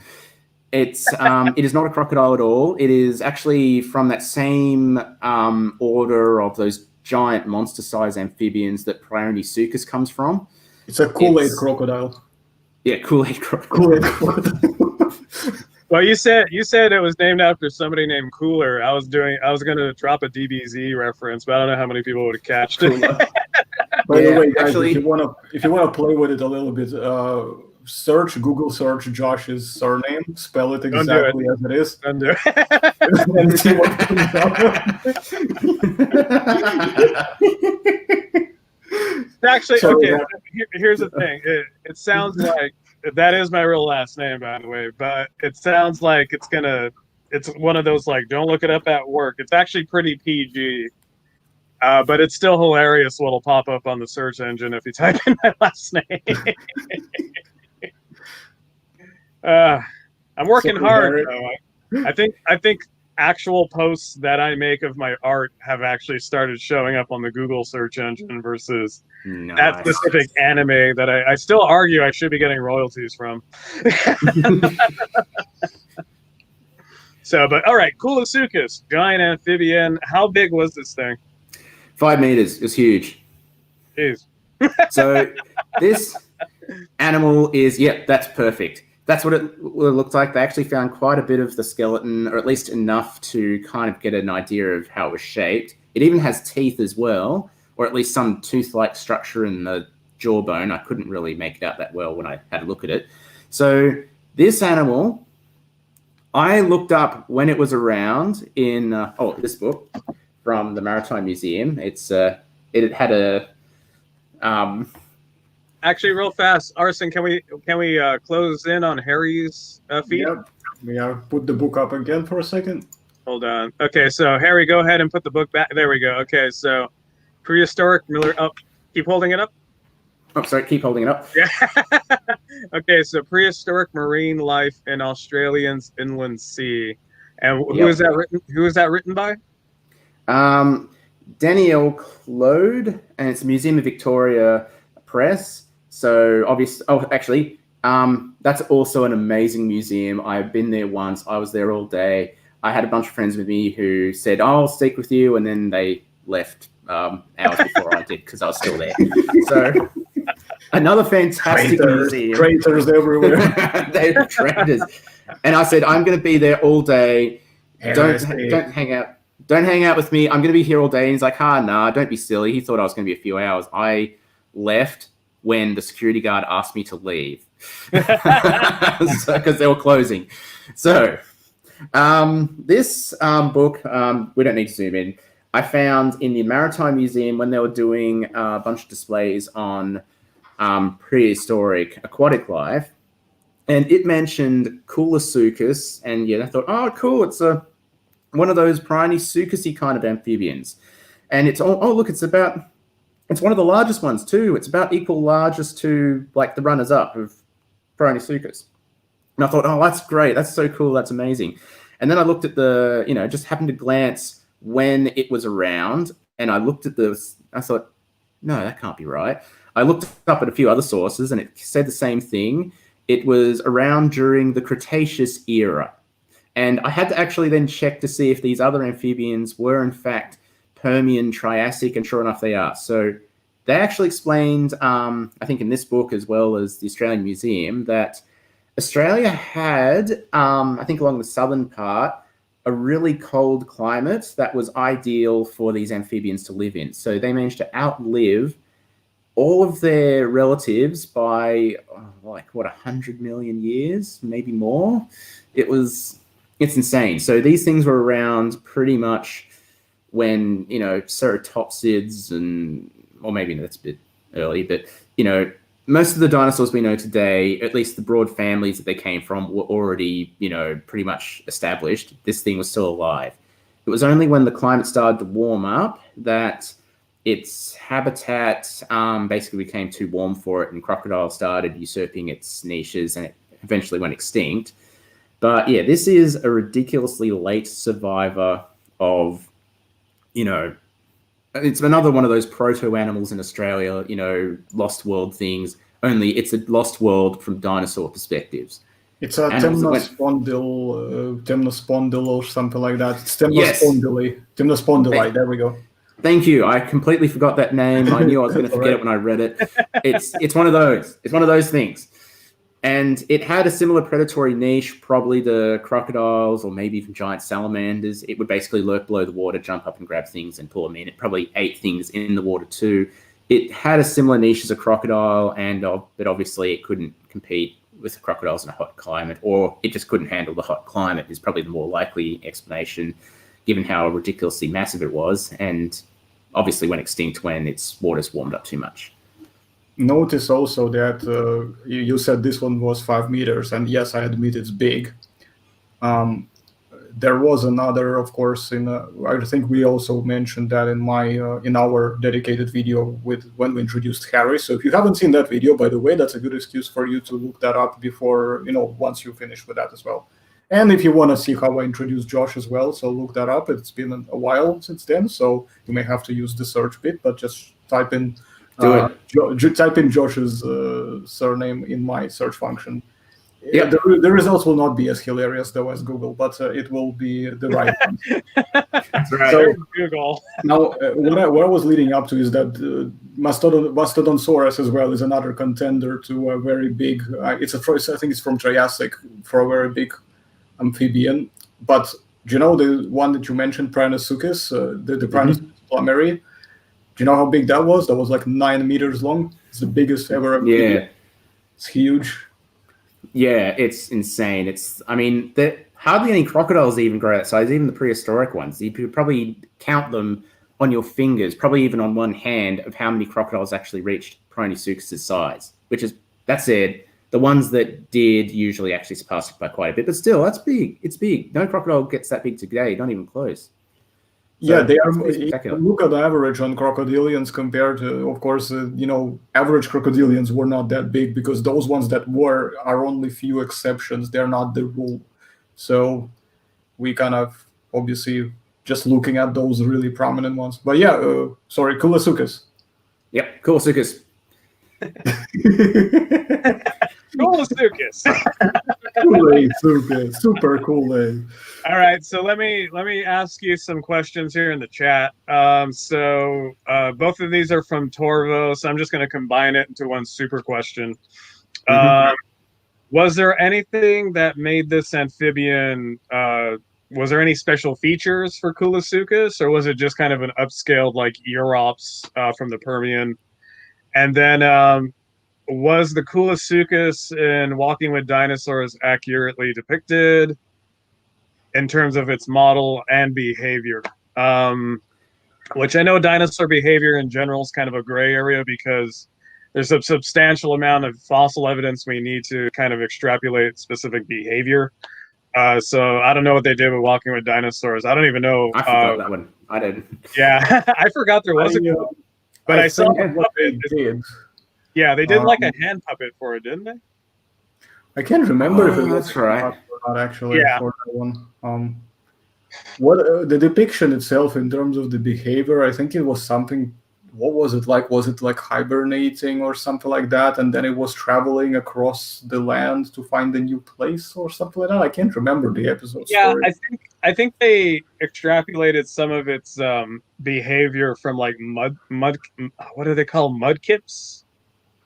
Which are mud skippers. Which like when they get a drought, they have fins that are limbs, and they can actually like cross land into other water puddles before they kind of hibernate in the mud.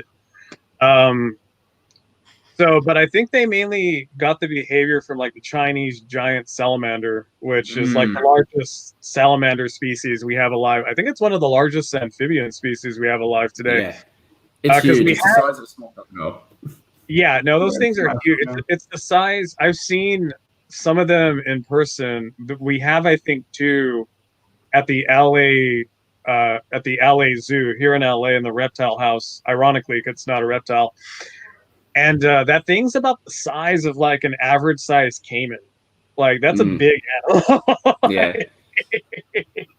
Like I think if you watch what is it called? It was that one show on Animal Planet with Jeremy Wade. And the giant river monsters. Yeah, river monsters. Yeah. Thank you. And there's an episode where he was not hunting, but they were locating because there's two species. There's the Chinese giant salamander, and then there's the Japanese giant salamander. And I forgot which one he tackled, but when he got that thing was like ready to bite his face off. Like, that was an angry animal. Yeah, they get angry literally at everything because they think that he was gonna eat it.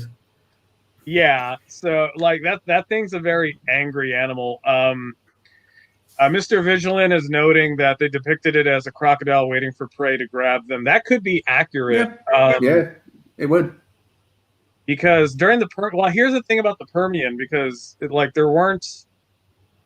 Permian was actually very flush with like semi-aquatic species. So you had species that were doing both the land-water thing. And Koolasuchus, like, I'm sure it was capable of doing ambush predation, but it didn't really need to. Like, where its niche was, which was water, there were still a lot of food resources. Koolasuchus is Cretaceous, though. Oh, is it Cretaceous? Yeah, that's the crazy part about it. That's the craziest part, yeah. Yeah, this thing. Then, throw all that out the window. Maybe it was like a crocodile. I don't know. Yeah.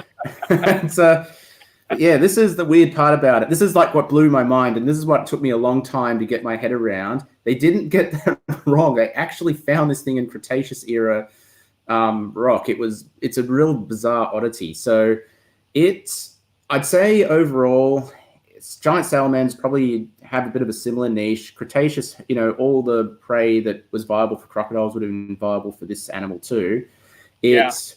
For being an amphibian, they're usually pretty good at surviving cold weather. So whether or not it had to migrate or, sort out a special, hibernation system, I don't know. But I'd say it's actually pretty viable that any behavior from a giant salamander or a crocodile would easily be replicated by this animal. Just from that reason. It's a reasonable guess, I suppose, at the very least. And by the way, speaking of specimens, how many specimens of Koolasuchus are known? Is it like one specimen, or there are a couple? I don't know. There could be. I don't know. I'm not going to start the not the telephoning here. We do know that there's telephone game. Let's do it. No, I'm not going to find it in time. So I know that there is a fairly reasonably extensive fossil remains. I don't know if it's just one specimen or a couple, but I think it's one of those animals that you could take a pretty decent guess as to what shape it would be, and you'd probably be right based on the fossil remains. It's one of those kinds of gray area, but probably more clear cases, luckily. It's a one target formation, I think, isn't it? Yeah, it was only a very small geographical range, so I mean that's at least a start. I don't think it was a very common animal. It definitely wasn't widespread around Australia like other ones were at the time. Okay, cool. Yeah, I'd say like it's funny because I found Koolasuchus when I was not serious in the paleo. So this piece of art that I'm going to show you is from the same era of art that I classify as dinosaur art, because that's all. There's no scientific value whatsoever in this thing. But I actually found Koolasuchus earlier on in my years, and I used it as a piece of fan art for, of all things, the Super Mario Brother movie sequel. So for people who don't know what this exists, if you want to throw up the cover art. Nice. Yeah, throw up the cover art, Arson. So the cover art, that's the one with the title on the bottom and all the characters everywhere. So I was commissioned to do this kind of sequel comic to the Super Mario Brothers movie when I did a gallery for the anniversary of the film. No, that's the wrong. I guess we're showing them backwards. So, because I wanted to show the comic and then that stage too. I'm just trying to work out which one did you mean when you said the title one. Yeah, no, it's literally like the landscape with the cover art with everybody on the paper page. I'll drop it in your Facebook chat real fast. Oh wait, is that hold on? I think I might know what it is, but hold on. So come on.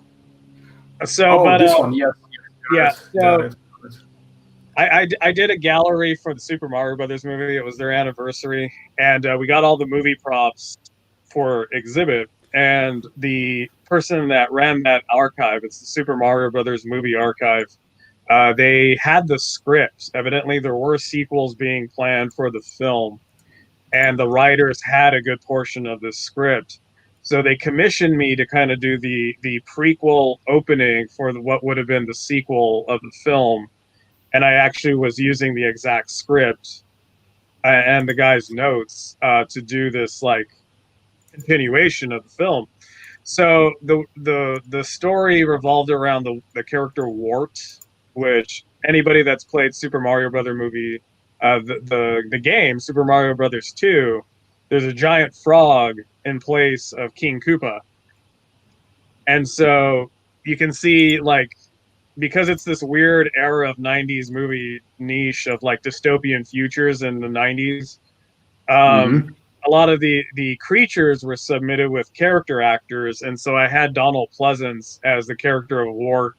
Donald Pleasance is the most famously known from the movie Halloween and Escape from New York. And Donald Pleasance is the bald guy in the top.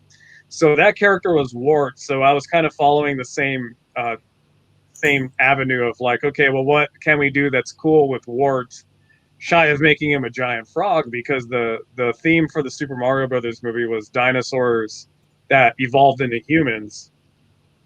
So I was like, all right, well, what's a cool prehistoric amphibian that Wart could be that wasn't, and this was before they found that giant Cretaceous frog with the horns on it. Oh, yeah.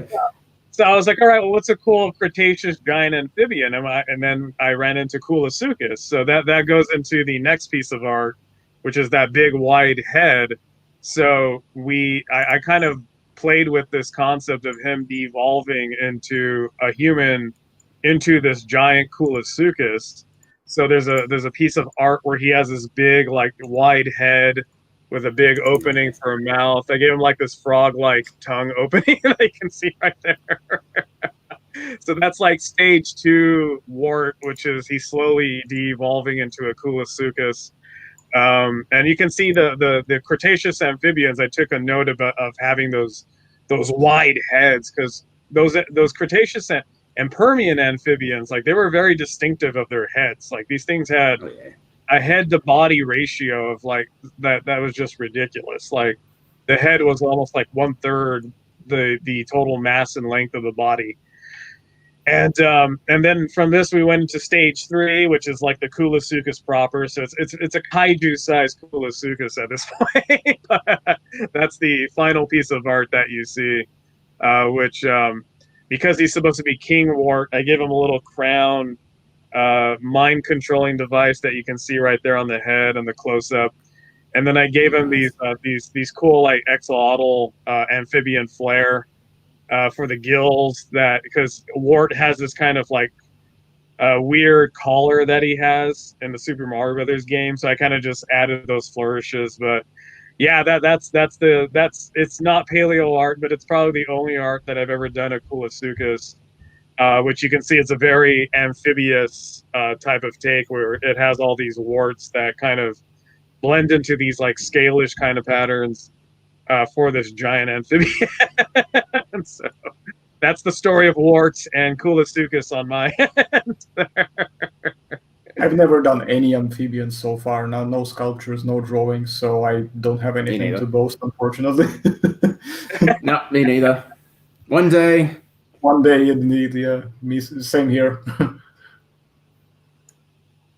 But yeah, that was just a fun piece of trivia art for the weird connection between Koolasuchus and the sequel to the Super Mario Brothers movie. That is awesome. That Josh, is really I'm getting awesome. some chat messages asking you not to stab yourself in the eye with the claw, and I replied saying that that's why you wear the safety shades. It's true. 100% true. Yeah, because I've been scratching myself. I mean, forced perspective, like you think I'm going to stab my eye, but when in reality, like, I'm just scratching my chin with it. It's a good beard scratcher as well. So, but yeah, no, Koolasuchus is a really cool animal, because like I always tripped out about this giant amphibian looking monster that was just around. Pretty much, it seems like it was filling the niche of crocodiles. During the Cretaceous, because I don't know, do we have any Cretaceous crocodilians that were around, or did they not show up later? I mean, I'm pretty sure in Australia we did. I don't know the fossil records really for certain, but I would be absolutely amazed if we didn't have Cretaceous era dinosaurs. And the theory that it went extinct was the Cretaceous era dinosaurs eventually usurped it. So I'd say it would look like it basically was protected by having a really cold climate in its local area that crocodiles couldn't move in, or alternatively, it just couldn't live in a hot climate and it died. Then the crocodiles migrated south and filled all those niches, and then when Australia cooled down again, they vanished again. So that happens a lot in Australia. Most of the crocodilian taxa in the Mesozoic, aside from obviously the big outliers, they are actually not that big. If you compare it to things like Borealisuchus, Brachycampsa, Allodaposuchus, and just many other Laedosuchus, all of these different ones, there are so many out there, and they tend to be about 3 meters at most, so they're actually smaller. I wouldn't even say they would go as far as even reaching Koolasuchus size. They would definitely be outclassed in terms of size. Whether or not Koolasuchus could do anything to them is a different story, because I don't know what their biting capabilities were in terms of being able to bite through things like the croc armor. Probably not. But Koolasuchus would probably just be too big for any crocodilian of that size to take on it, because that would just not really be a good idea, I guess, to pick on somebody who is that much bigger and a predator as well. Yep.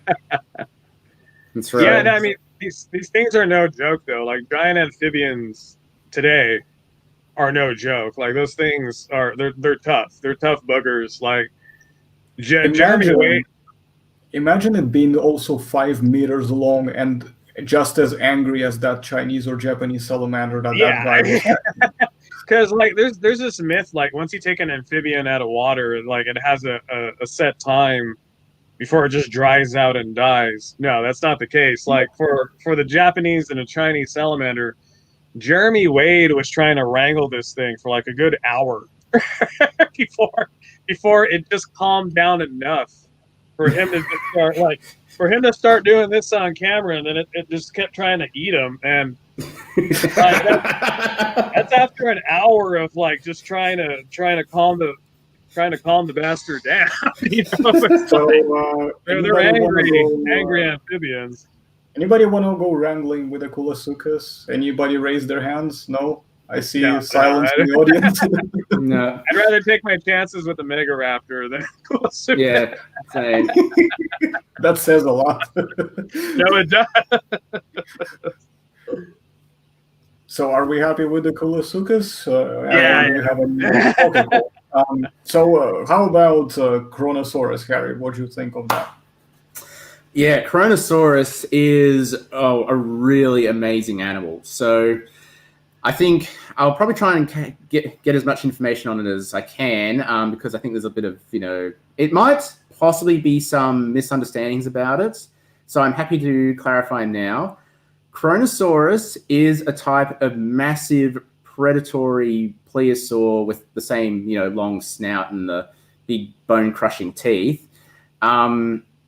It's not quite related to Pliosaurus and Leopleurodon.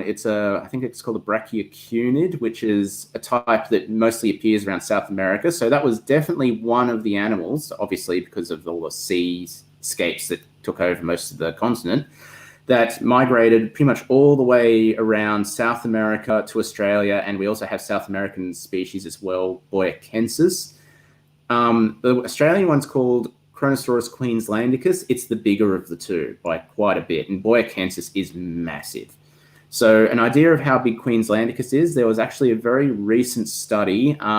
It's called Devourer of Gods, not to be confused with that guy that tries to claim they're around today. It was ignore that one. There's a thesis that goes into great detail reconstructing it. So Kronosaurus is known from very fragmentary fossils, but there's so many of them, by sheer number, they're actually able to be reconstructed. And what they found is that this particular thesis, I'll actually try and look for it quickly while I'm talking. It is basically, when they reconstructed it, they found it had a very similar body proportions to the Stratosaurus model that was made for Pliosaurus. And let's see, I'll just quickly finish that. And it, but the only differences were its skull was slightly different proportioned.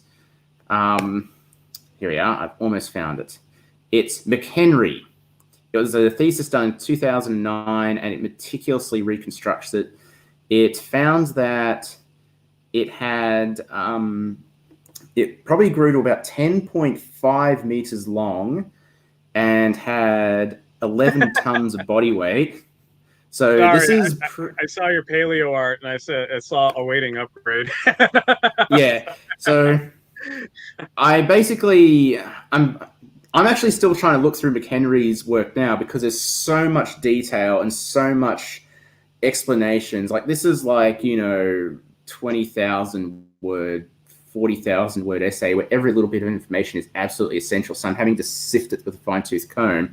Like you can see on this reconstruction, I'm sort of erring to McHenry's, what's that crest? The one with the jaw muscles attached to again, Sagittal crest. Sagittal crest, yeah. So in the original Plastosaurus one, which I've kind of piggybacked on because McHenry only depicted it from the top down and I need sideways in order to work, I just basically cheated and took I took Plastosaurus, scaled it so its proportions matched McHenry's top-down reconstruction in terms of, the relative lengths, and just left it like that as a placeholder. So keep that in mind. So even the sagittal crest, in the original Plastosaurus one, it was depicted as being really broad and thick, while McHenry has it much more, subdued and subtle. So I'm even looking at that detail, I have to very meticulously go through it. And because I got sidetracked, I never got to finish it. But that is scaled to the 2.3 meter skull. And that brings it up to 10.5 meters. I think, not including the little sail bit on the back of the tail, that's just me adding it on because I assumed it was the skeletal length. And already that's approximately the same size as the largest estimates of the largest Pliosauruses, and a few differences of its anatomy could very much actually compensate for those size differences in terms of what it could prey on. Its jaws are ridiculously wide for its size. It had really thick, God, I forgot the names again. Basically, the sort of cheeks of the skull and the jaw muscles where they attach are really broad. The jugals, that's it, the jugals. Yeah. Yes, excellent. Perfect save. And it's and there's a bit of debate about how wide its snout is, but it usually gets very narrow. It has wide set apart eyes. It had a huge amount of crushing power. All its teeth were very thick, like the size of very, very large bananas, or maybe a capsicum plant or a pepper. Something. They probably, they're thick, huge, massive teeth. They have been known to crush skulls of other plesiosaurs and plesiosaurs. They actually are in the fossil record of having these basically crush marks that fit the same shape as the teeth of this animal. And they had a very powerful, thick vertebrae. It's actually 25% thicker than an actual Pliosaurus of similar length. So they were very stocky, robustly built predators. They were all over Australia. Obviously, they're called Queenslandicus because they're found in Queensland. In case anyone was wondering, that's just one of the states. It's self-explanatory. Self-explanatory. They actually did a study on the jaws and found that I think given the mechanics of it and the sort of strengths and muscle pressures, they suggest that it mostly actually just preferred to eat smaller prey that it could easily just catch and swallow. But obviously it didn't shy away from eating anything bigger, but that just wasn't its preferred choice. So I guess overall, it's a very typical predatory behavior of large oceanic animals. They like to eat smaller prey, but, if small prey wasn't around, they just, start biting into larger ones, but they didn't seem to like it because apparently that would have caused a bit of discomfort on their jaws. It would have been a bit of more strain than nothing dangerous to actually damage the jaw, but they suggested it might not have been the most comfortable, battle to, just constantly bite this thing to death and to catch it and to wrestle it down. So they think that it could have, but it preferred not to, is the takeaway message of that study. I don't remember which one it was. I'm sorry. No worries. Yeah, no, it's like this has always been a fascinating animal. Because, like, just to touch back on the name, Kronosaurus queenlandicus, for those guys who don't know your myths, Kronos was the god that ate his children. That's where the name Eater of Gods comes from. It's from the guy Kronos, which I think it's Roman. Yeah, it was a Titan that ate. He was eating his children. He basically ate all of his kids, but Zeus was substituted with a rock, which is why he survived on the island of Crete. He grew up, became stronger, and then they had a massive war. And the reason I say that is because I always nerd out whenever I hear about Greek myths. So that's why Kronosaurus definitely earns his name. And then really fast, was this like Kronosaurus queenlandicus, the new estimates, the new size estimates? So that's factoring in. I remember in the early 2000s, there was this myth of like Predator X that was wandering around. Predator X. Yeah. Okay. I can shed a lot of information on that. So Predator X, it looks like it's a little bit iffy still, but so there's a lot of debate about how big different pliosaurs are. Liopleurodon is actually known from pretty much complete remains, so that has been the model for other pliosaurs, including Pliosaurus and Kronosaurus. We don't really have a complete Pliosaurus itself, and my one is erring to the assumption that it has the same body length as Liopleurodon, because every specimen that's definitely known as a Pliosaurus has the skull and the teeth, because that's how Pliosauruses are diagnosed, or identified is probably the better way of saying it. Usually these lack the posterior part of the body, so like the back part and the tail is usually missing. Pliosaurs that have the back part usually don't have the front part, so we can't say if they're Pliosauruses as opposed to something else. There is a Pliosaur in Kazakhstan that is mostly complete, minus the snout, because it was broken when they were trying to excavate it, which is unfortunate. But the bones that I looked at seem to match the proportions of a Liopleurodon, so I erred to making the Pliosaurus match the proportions of Liopleurodon. That one is Macromerus, which is one of the bigger ones, and that was an interesting story in itself, which I've done in another video with us and then earlier on. So check that one out, and I'll explain that in more detail, but not this time.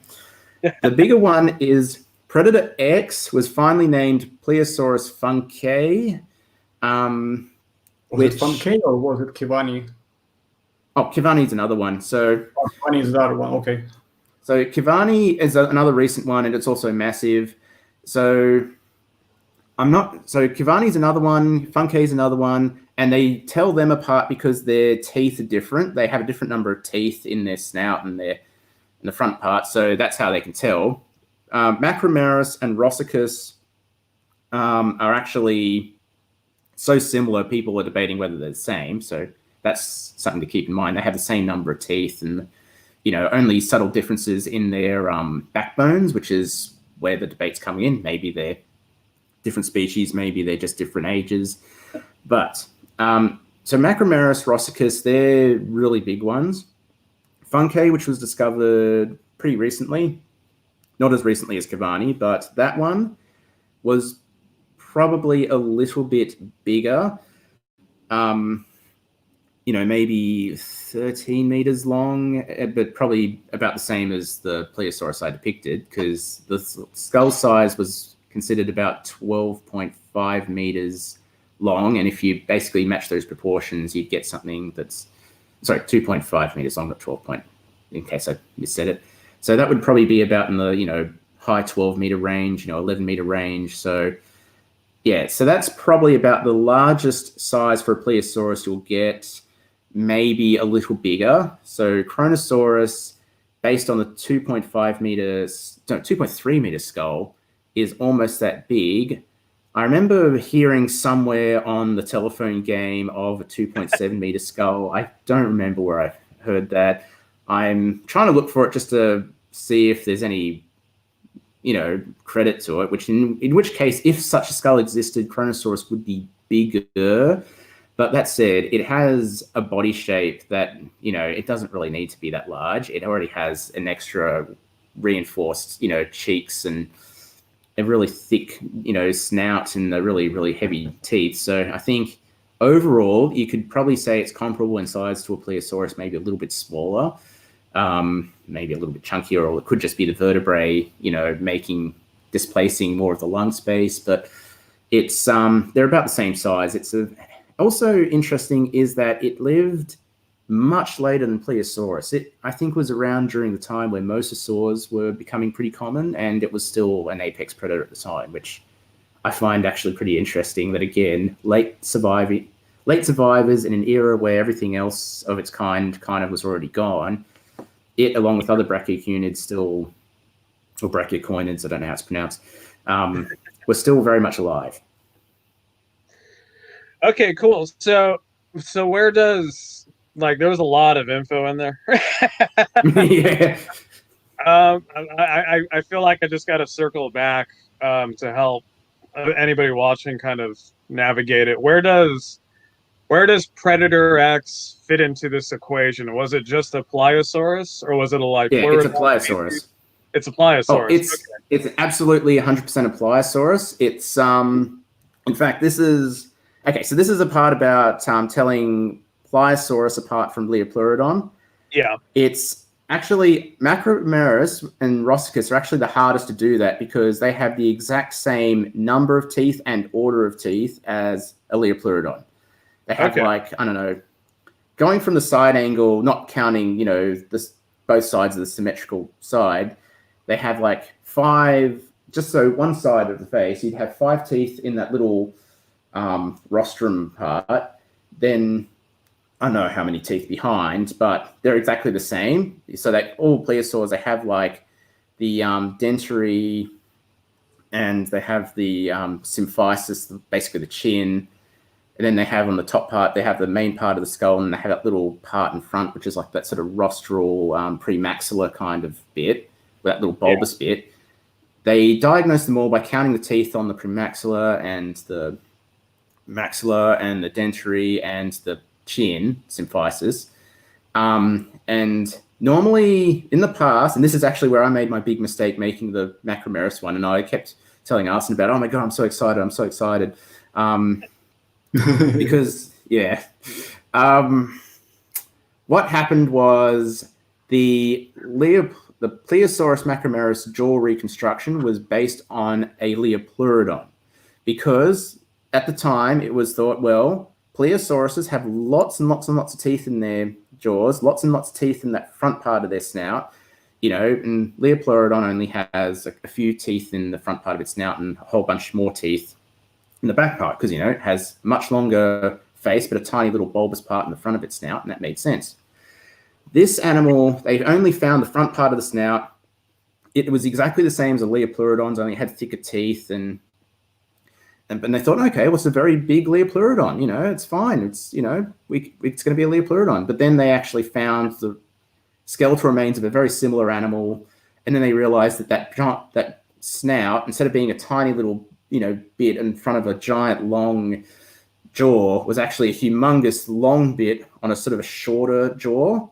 And as a result, the rest of the jaw that they didn't have for the original part was reconstructed to be massive, which made it 3 meters long. But when you actually impose another Macromeris jaw on it, which I did after I was told by Ovleg, deviant art user who's also a researcher himself, that's what happened. I'm like, oh, okay. So I got a cast of an actual Pliosaurus Macromeris jaw that was clarified as a Pliosaurus and the whole intact jaw. Then I superimposed it over. I'm like, oh, okay, that's disappointing. And I thought, okay, well, fix that, republish it. And I thought, but wait, why did they do that? And I then looked back and I thought, oh, that's so cool. So that walking with dinosaurs thing, that giant humongous Liopleurodon, was based on that initial assumption of giant Liopleurodons with 3-meter jaws, which actually is a Pliosaurus with a 2 and a bit meter jaw, 2.5 meter jaw to be precise. And yeah, if you scale it back up, they match perfectly. So if that animal was a Liopleurodon, it would be plausible for a Liopleurodon that's 13 meters long or 15 meters long to actually exist easily, but it's not. That said, Predator X is well and truly a Pliosaurus. It's fragmentary. It's always very fragmentary, but they reconstructed the jaw as being about 2.5 meters long at most. So scaling that up, it is actually probably about the same size, a little bit bigger than the one I depicted. So okay, that would actually be a plausibly giant animal. So I'm going to get around to that one day, but yeah, I'm very backlogged at the moment. But yeah, that is something to keep in mind. Predator X is actually Pliosaurus funke. It is actually a member of Pliosaurus group, and it's one of the ones with lots and lots of teeth as well. So it's not anything like a Liopleurodon, and it actually is pretty big. Yeah, okay. It's a Norwegian species, I think. Funke is a Norwegian, isn't it? Yeah, that's right, from Svalbard, I think it's called. Svalbard. Yeah, something like that, yeah. So Liopleurodon ferox is the one that is commonly known, basically, and associated with the taxon of Liopleurodon, and that one was about the size of a great white shark, maybe a tiny bit longer because of the tail or whatever and snout. But that's completely different sizes, different, total difference between what Walking with Dinosaurs depicted, obviously. Yep.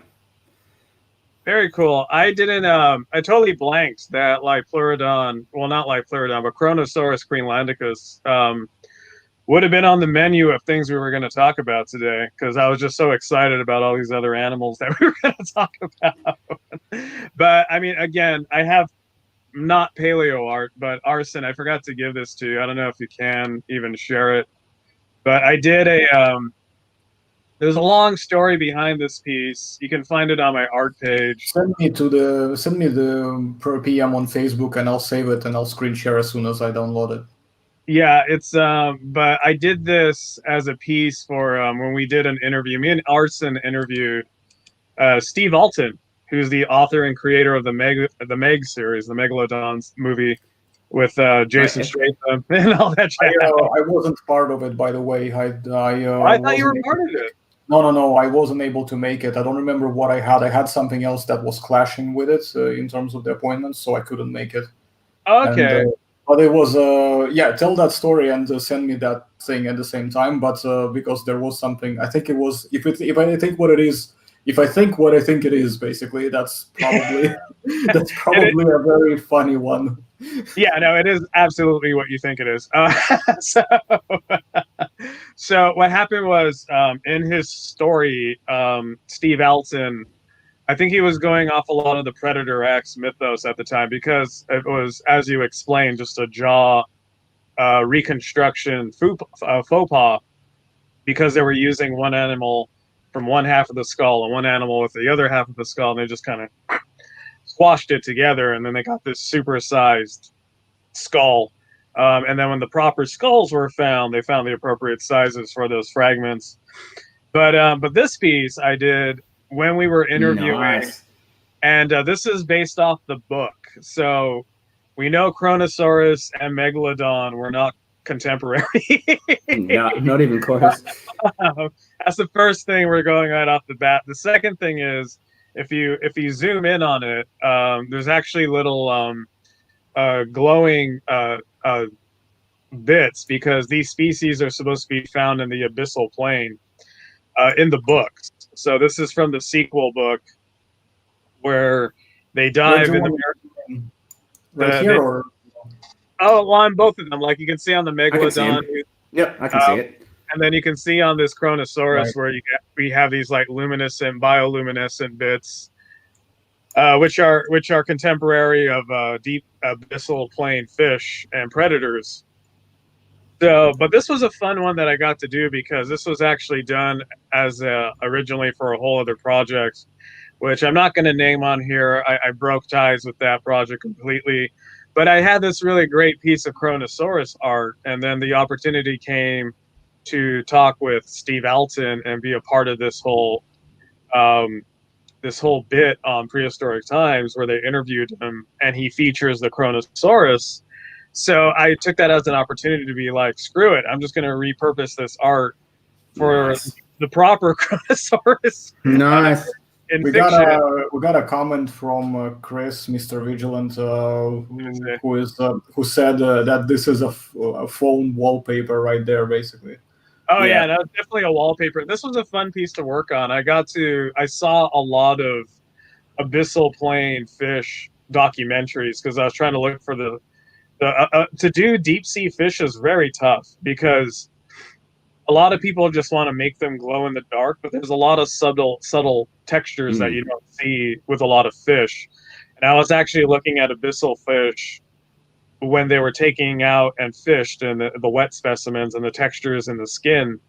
So what I used for this Kronosaurus was a dragonfish, which has a very reddish skin, because in the book they're described as being brown to reddish brown.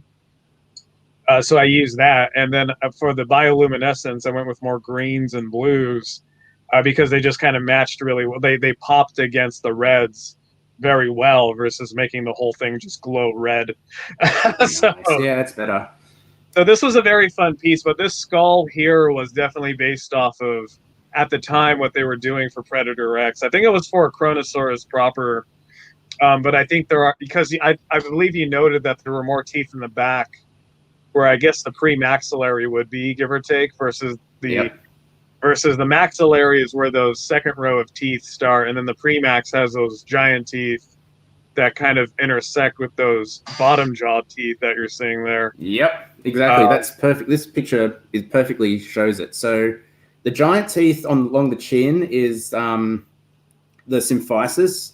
All the little tiny ones behind it on the lower jaw is the dentary. Yeah.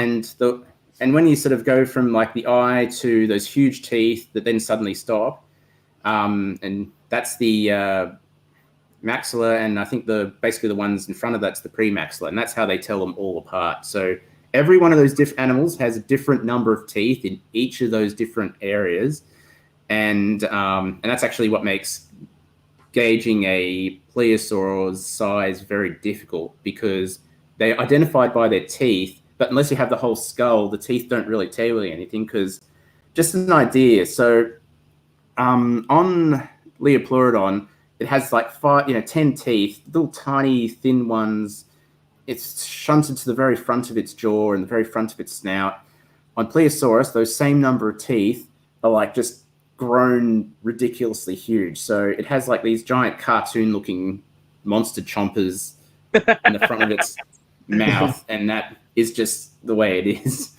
So that is actually a really good way to capture how how the teeth works and how they vary. But yeah, with Predator X, it is actually put in the Pliosaurus category, absolutely, and it actually is not one of the ones that have a couple of teeth that's only very few teeth. It actually has lots and lots and lots and lots of teeth by the looks of things. It's one of the toothier species. Very cool. Yeah, and I was always fascinated. Again, I should do a proper Kronosaurus piece. In theory, I did have one. I just want to change it substantially so there's no ties affiliated to that past project. But can I quickly insert something? Not gonna give anything away, so Josh, don't worry. But code name for the past project is Stripper, and I'm not gonna answer why. I just want people to laugh and WTF. Yes, no, it's a story we'll tell you here behind the scenes once we wrap. But yeah, Code Stripper is very apropos for intrigue maximized and intensity intensifies. Yeah, no, there's many reasons why that project is one of many that shall not be named. But it's definitely a funny story. But that's as much as I can divulge. Yeah, it's a Voldemort kind of thing. But no, Kronosaurus is definitely one of my top 10 favorite marine reptiles. Oh yeah. As far as marine reptiles or Mesozoic aquatic fauna, what else do we have in there? Oh, in Australia. One quick thing I'll wrap up as well. Interesting, Josh, is that your artwork captures how Kronosaurus probably actually attacked its prey, which is to swim underneath and then shoot up. Oh, nice, and cool. Attack it. Yeah, because the eyes are on the top of the head, so like other plesiosaurs, so they would have cruised underneath their prey, and then when they saw it, they launched upwards and grabbed it. So what nasty death from below. Yeah. That's known as I believe that's known as a breaching method. So it's something that great white sharks do today. I believe also off the coast of Australia, right? Because I know you guys have a pretty healthy great white population. Yes, as a matter of fact, we do, and there's a bit of an interesting cryptid, and it's one of the only cryptids that I actually see as plausible. We have just south of Australia, there's a deep trench, like a huge abyssal area. Yeah. And this researcher who spends his whole life studying sharks and especially trying to prove this particular shark states, and this is you've probably heard the story where they implanted a tracking device on a shark and followed it around, and all of a sudden it heated up super high and then sunk down to this deep abyss in a completely different direction. He reckons it was eaten by a larger great white shark, and he theorizes that they grew bigger in this particular area. And given that it's a South Sea where everything's already Bergmaned up to some huge monster-sized version of other parts of the world, and given that great whites have been found to deep dive into abyssal areas to eat animals that are deeper in the sea, this is all pretty plausible. So it's possible that we might have jumbo great whites south of Australia. So we have those two. We have sea snakes. We have box jellyfish and our own version of the Portuguese man of war and blue-ringed octopuses, which are poisonous. But they're adorable, though. I've seen pictures. Oh, they're great. The rings glow. They're amazing. Everyone look at a picture of them. They're amazing. They're actually little tiny things. Like people might assume like something bigger, like cat size, but no, they're like about the size of a mouse or a small rat. Do you mean poisonous as in if you eat it, you die, or venomous as in that if it stings? It's venomous. It stings you and you die. Yeah. All the marine animals, they sting you and you die type poison. And although luckily our blue bottles, which is basically related to the Portuguese man of war, are fortunately not that toxic. Some people aren't even affected by it. So, I actually saw one stranded on a beach once. And what people don't realize is it's not actually a jellyfish. It's one of those weird symbiotic things. And it actually wiggles around. That little bulbous thing that would be like the bell can actually wriggle and turn. But it can't actually move on land. It's screwed if it gets beached. But yeah, so we do have giant great white sharks as and I'm pretty sure we had similar sharks during the Mesozoic era. And in terms of other reptiles, we had really long-necked plesiosaurs. I think it was called Aramembosaurus or Aramembosaurus or something. We had giant sea turtles. We also had a giant proto-turtle that Arsene showed me that I'd never heard of before, and I looked into it and I'm like, oh, wow, that's strange. It's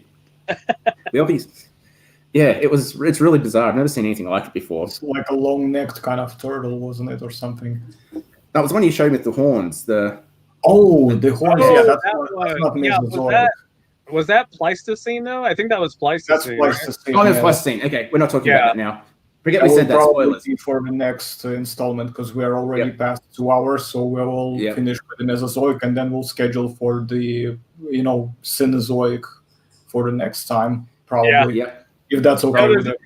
Yeah, there's a lot of fun stuff that we have. Like as weird as the dinosaurs are, it's one of those strange cases that as soon as we get into the Cenozoic, it gets weirder.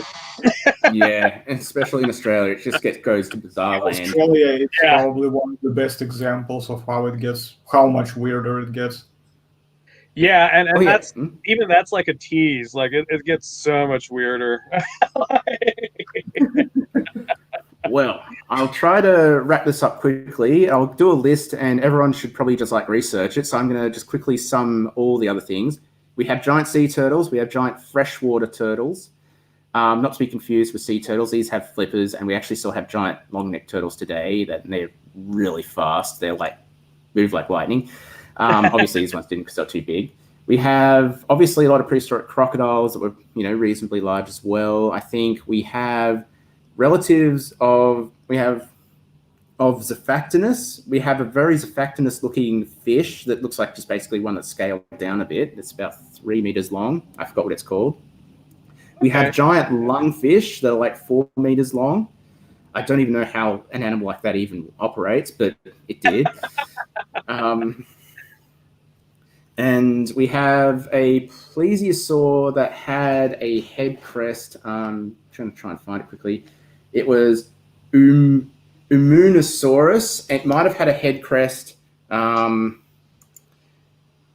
because the skeleton has a bit of ridges along the brows and on the snout, so they believe that's why they might have had a crest or not. We have one that was, again, another proto animal, a proto Pliosaur. I don't remember what it was called, but it's one of the ones that comes up pretty quickly when people search for it. We had ichthyosaurs.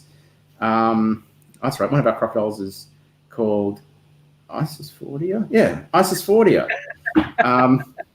Pretty unfortunate name these days, but yeah, it came from Isisford, Queensland. And we had pterosaurs as well during that time because a lot of island archipelagos split up. There's something actually, yeah, because let me try, because it sounds like you guys had a pretty healthy, across the board, normal marine reptile ecosystem, like what we find in other Cretaceous seas. We have evidence of ichthyosaurs, we have evidence of Ziphanctinus type animals, we have evidence of giant sea turtles, Archelon being the biggest one, of course. So we have, ironically, the ocean seems to be very consistent versus on land there's very inconsistencies, which what was being found everywhere else in the Mesozoic. Pterosaurs are actually always the weirdest ones for me. Are there any notable pterosaur species in Australia? Not that I really know that much about, because my knowledge of pterosaurs is pretty limited. But yeah, we have Ornithochirus, I think. Here we are. We have ones with Aboriginal names. Mithunga camera, which translates to Star Hunter of the Skies. It had a 4 to 5 meter wingspan. That's pretty big. And Aussie Draco Molnari. Aussie Draco being Aussie dragon. So we did that. Aussie dragon cool, named after paleontologist Ralph Molnar. So Molnari, sorry. Yeah, and that was 5 meter wingspan. So he had some pretty large ones. What were these animals like? What's the more recognizable pterosaur species you can give us that looked like what these animals look like? What does Aussie Draco look like? Was it a Quetzalcoatlus like animal? Was it a pteranodon type animal? Can't say, to be honest. The book that I read through didn't really. It was sort of more covered general pterosaurs, and for some reason talked a lot about pteranodon and Quetzalcoatlus. But there you have the names. I might actually look that up myself after all this. But yeah, we did have them, and I think it reflects again a continent that was like Europe, for that matter, which was largely flooded and more of an island chain than a solid continent that it is now, or for that matter, that it became, spoilers, in after the Mesozoic. So during the Ice Age, something very interesting happened to the Australian continent. A lot of interesting things happened, and but yeah, during the Mesozoic, it was largely very, very much an underwater environment compared to today. If you didn't take the hint, guys, this means that you will have to keep your eyes open for when we come back with the second installment, which I will announce much earlier this time around as well. Not like I did with this one, but yes, they got very interesting over in Australia. Yeah, I like these live stream / sessions we do because I do like the interaction that we have with our community. Oh, yeah. So maybe that'll be something interesting. Format for live streaming if you want. That's fine by me as well, and it's a lot easier to get it done in terms of I don't have to worry about whether or not I have enough time on my hands to record, or whether I have to save it then upload it or whatever. So it's just a matter of getting the thumbnail and just to let it basically take itself wherever it goes. Yeah, no, definitely. I think this is a good place where we can probably wrap up though. To be continued. Yeah, to be continued. Because not only that, I think when we start the second session, we might do a recap because, like, for me, I didn't know that you guys had Xiphanthinus type animals, and I actually have this beautiful Xiphanthinus skull casting that I got just last year. So when we do the next session, we might do a soft recap, and then I can just pull that thing out. Nice. That would be very nice. Yeah. Yeah. We got Turbophagonex is joking, obviously, but saying, Harry, do you know anything? Can I answer this one for you? Harry knows more than Jon Snow. Yeah, I was about to say, Harry knows things that I don't even know. Harry knows things that I don't know. You guys know stuff that I don't know as well, so sort of rolled around a bit, It's like, oh, really? No, it's a great thing where we have this trifecta of knowledge where we're sharing stuff. We can basically write the books about each other's don't knows in a circle. Yeah, no, definitely. But no, I think just to recap, things I didn't know. I didn't know about your guys' Ichthyosaur species. I'm more happy that we got clarity on Predator X of all things, because even though it's been long since debunked, it's just one of those urban myths out there Predator X, it's as big as a whale, and we got to be time out, guy. No. Yeah, I mean, it's sure it's as big as a whale if that whale was, an orca, maybe. Yeah, and then we also have pterosaur species. I'm actually interested in pterosaurs. I might have to look up those later when we chat. Pterosaurs from Australia. So to me, that was something I definitely did not know. Yeah, that was a big reveal for me. Yeah, I know the biggest thing for me, as far as stuff that I really didn't know about, was the Galloping Ankylosaurid Mimi. That was something that came out of the blue. That was really cool. It's a place of future kangaroos, but obviously Mimi didn't know about their come around, yet. So they were nowhere in sight at the time. But it's funny that Australia seems to have a lot of things that can gallop and jump around like crazy. Yeah, there's a lot of ground to cover in Australia. Oh yeah. So, but yeah, no, definitely. I think this was a really good session for the Mesozoic. Yep. And then depending on what research we can do from then till now, I might just dig out a few more castings just to show you guys. But yeah, previously, and then Josh can pull up his castings previously on AK Rex channel. Yeah. Yes, so we have to do that. Megaraptor. Yeah. But yeah, just to give you guys a tease about what's going to be happening the next session when we get it scheduled. I have another cast. It's the reason why we postponed it originally. I think there was a miscommunication about having this session last week, and it was because I was waiting for this bad boy. So just to give you guys a tease. Nice. We have these guys coming up next session. Oh yeah. If you know, you know. Awesome. If you don't know, I know. I recognize them vividly. I'm not saying it. So stay tuned for next episode, guys, and you'll know what we know that you know. Yeah. All right, cool. Well, in this case, if everybody's happy, I'm gonna just wrap up this session, and we will then talk a little bit off cam, and after that we'll be off ski. All right. So, well, first of all, Harry and Josh, did you have a good time? I certainly did. Great. Hell, a good time. I had really a great time. I decided that I'm just gonna take a more passive stance, in comparison, because I like my guests to talk more than I do. Any other time I talk like crazy, but with my guests on, I like to hear you guys talk a lot more. So, Thanks very much for watching. If you are new to the channel, you have to subscribe. If you haven't oppressed the like button yet, you have to oppress the living heck out of it, or else you're gonna have a, let's just say, soft manhood for the rest of the year curse. So better oppress the like button. And yeah, better coming. Yeah, I specifically tried to use a proper language for this because otherwise you never know who would be watching. But thanks very much, guys. Thanks for coming here as well, Josh and Harry. Thanks for making time, considering the time zone and the time travel and all of that thingamajiggy jazz.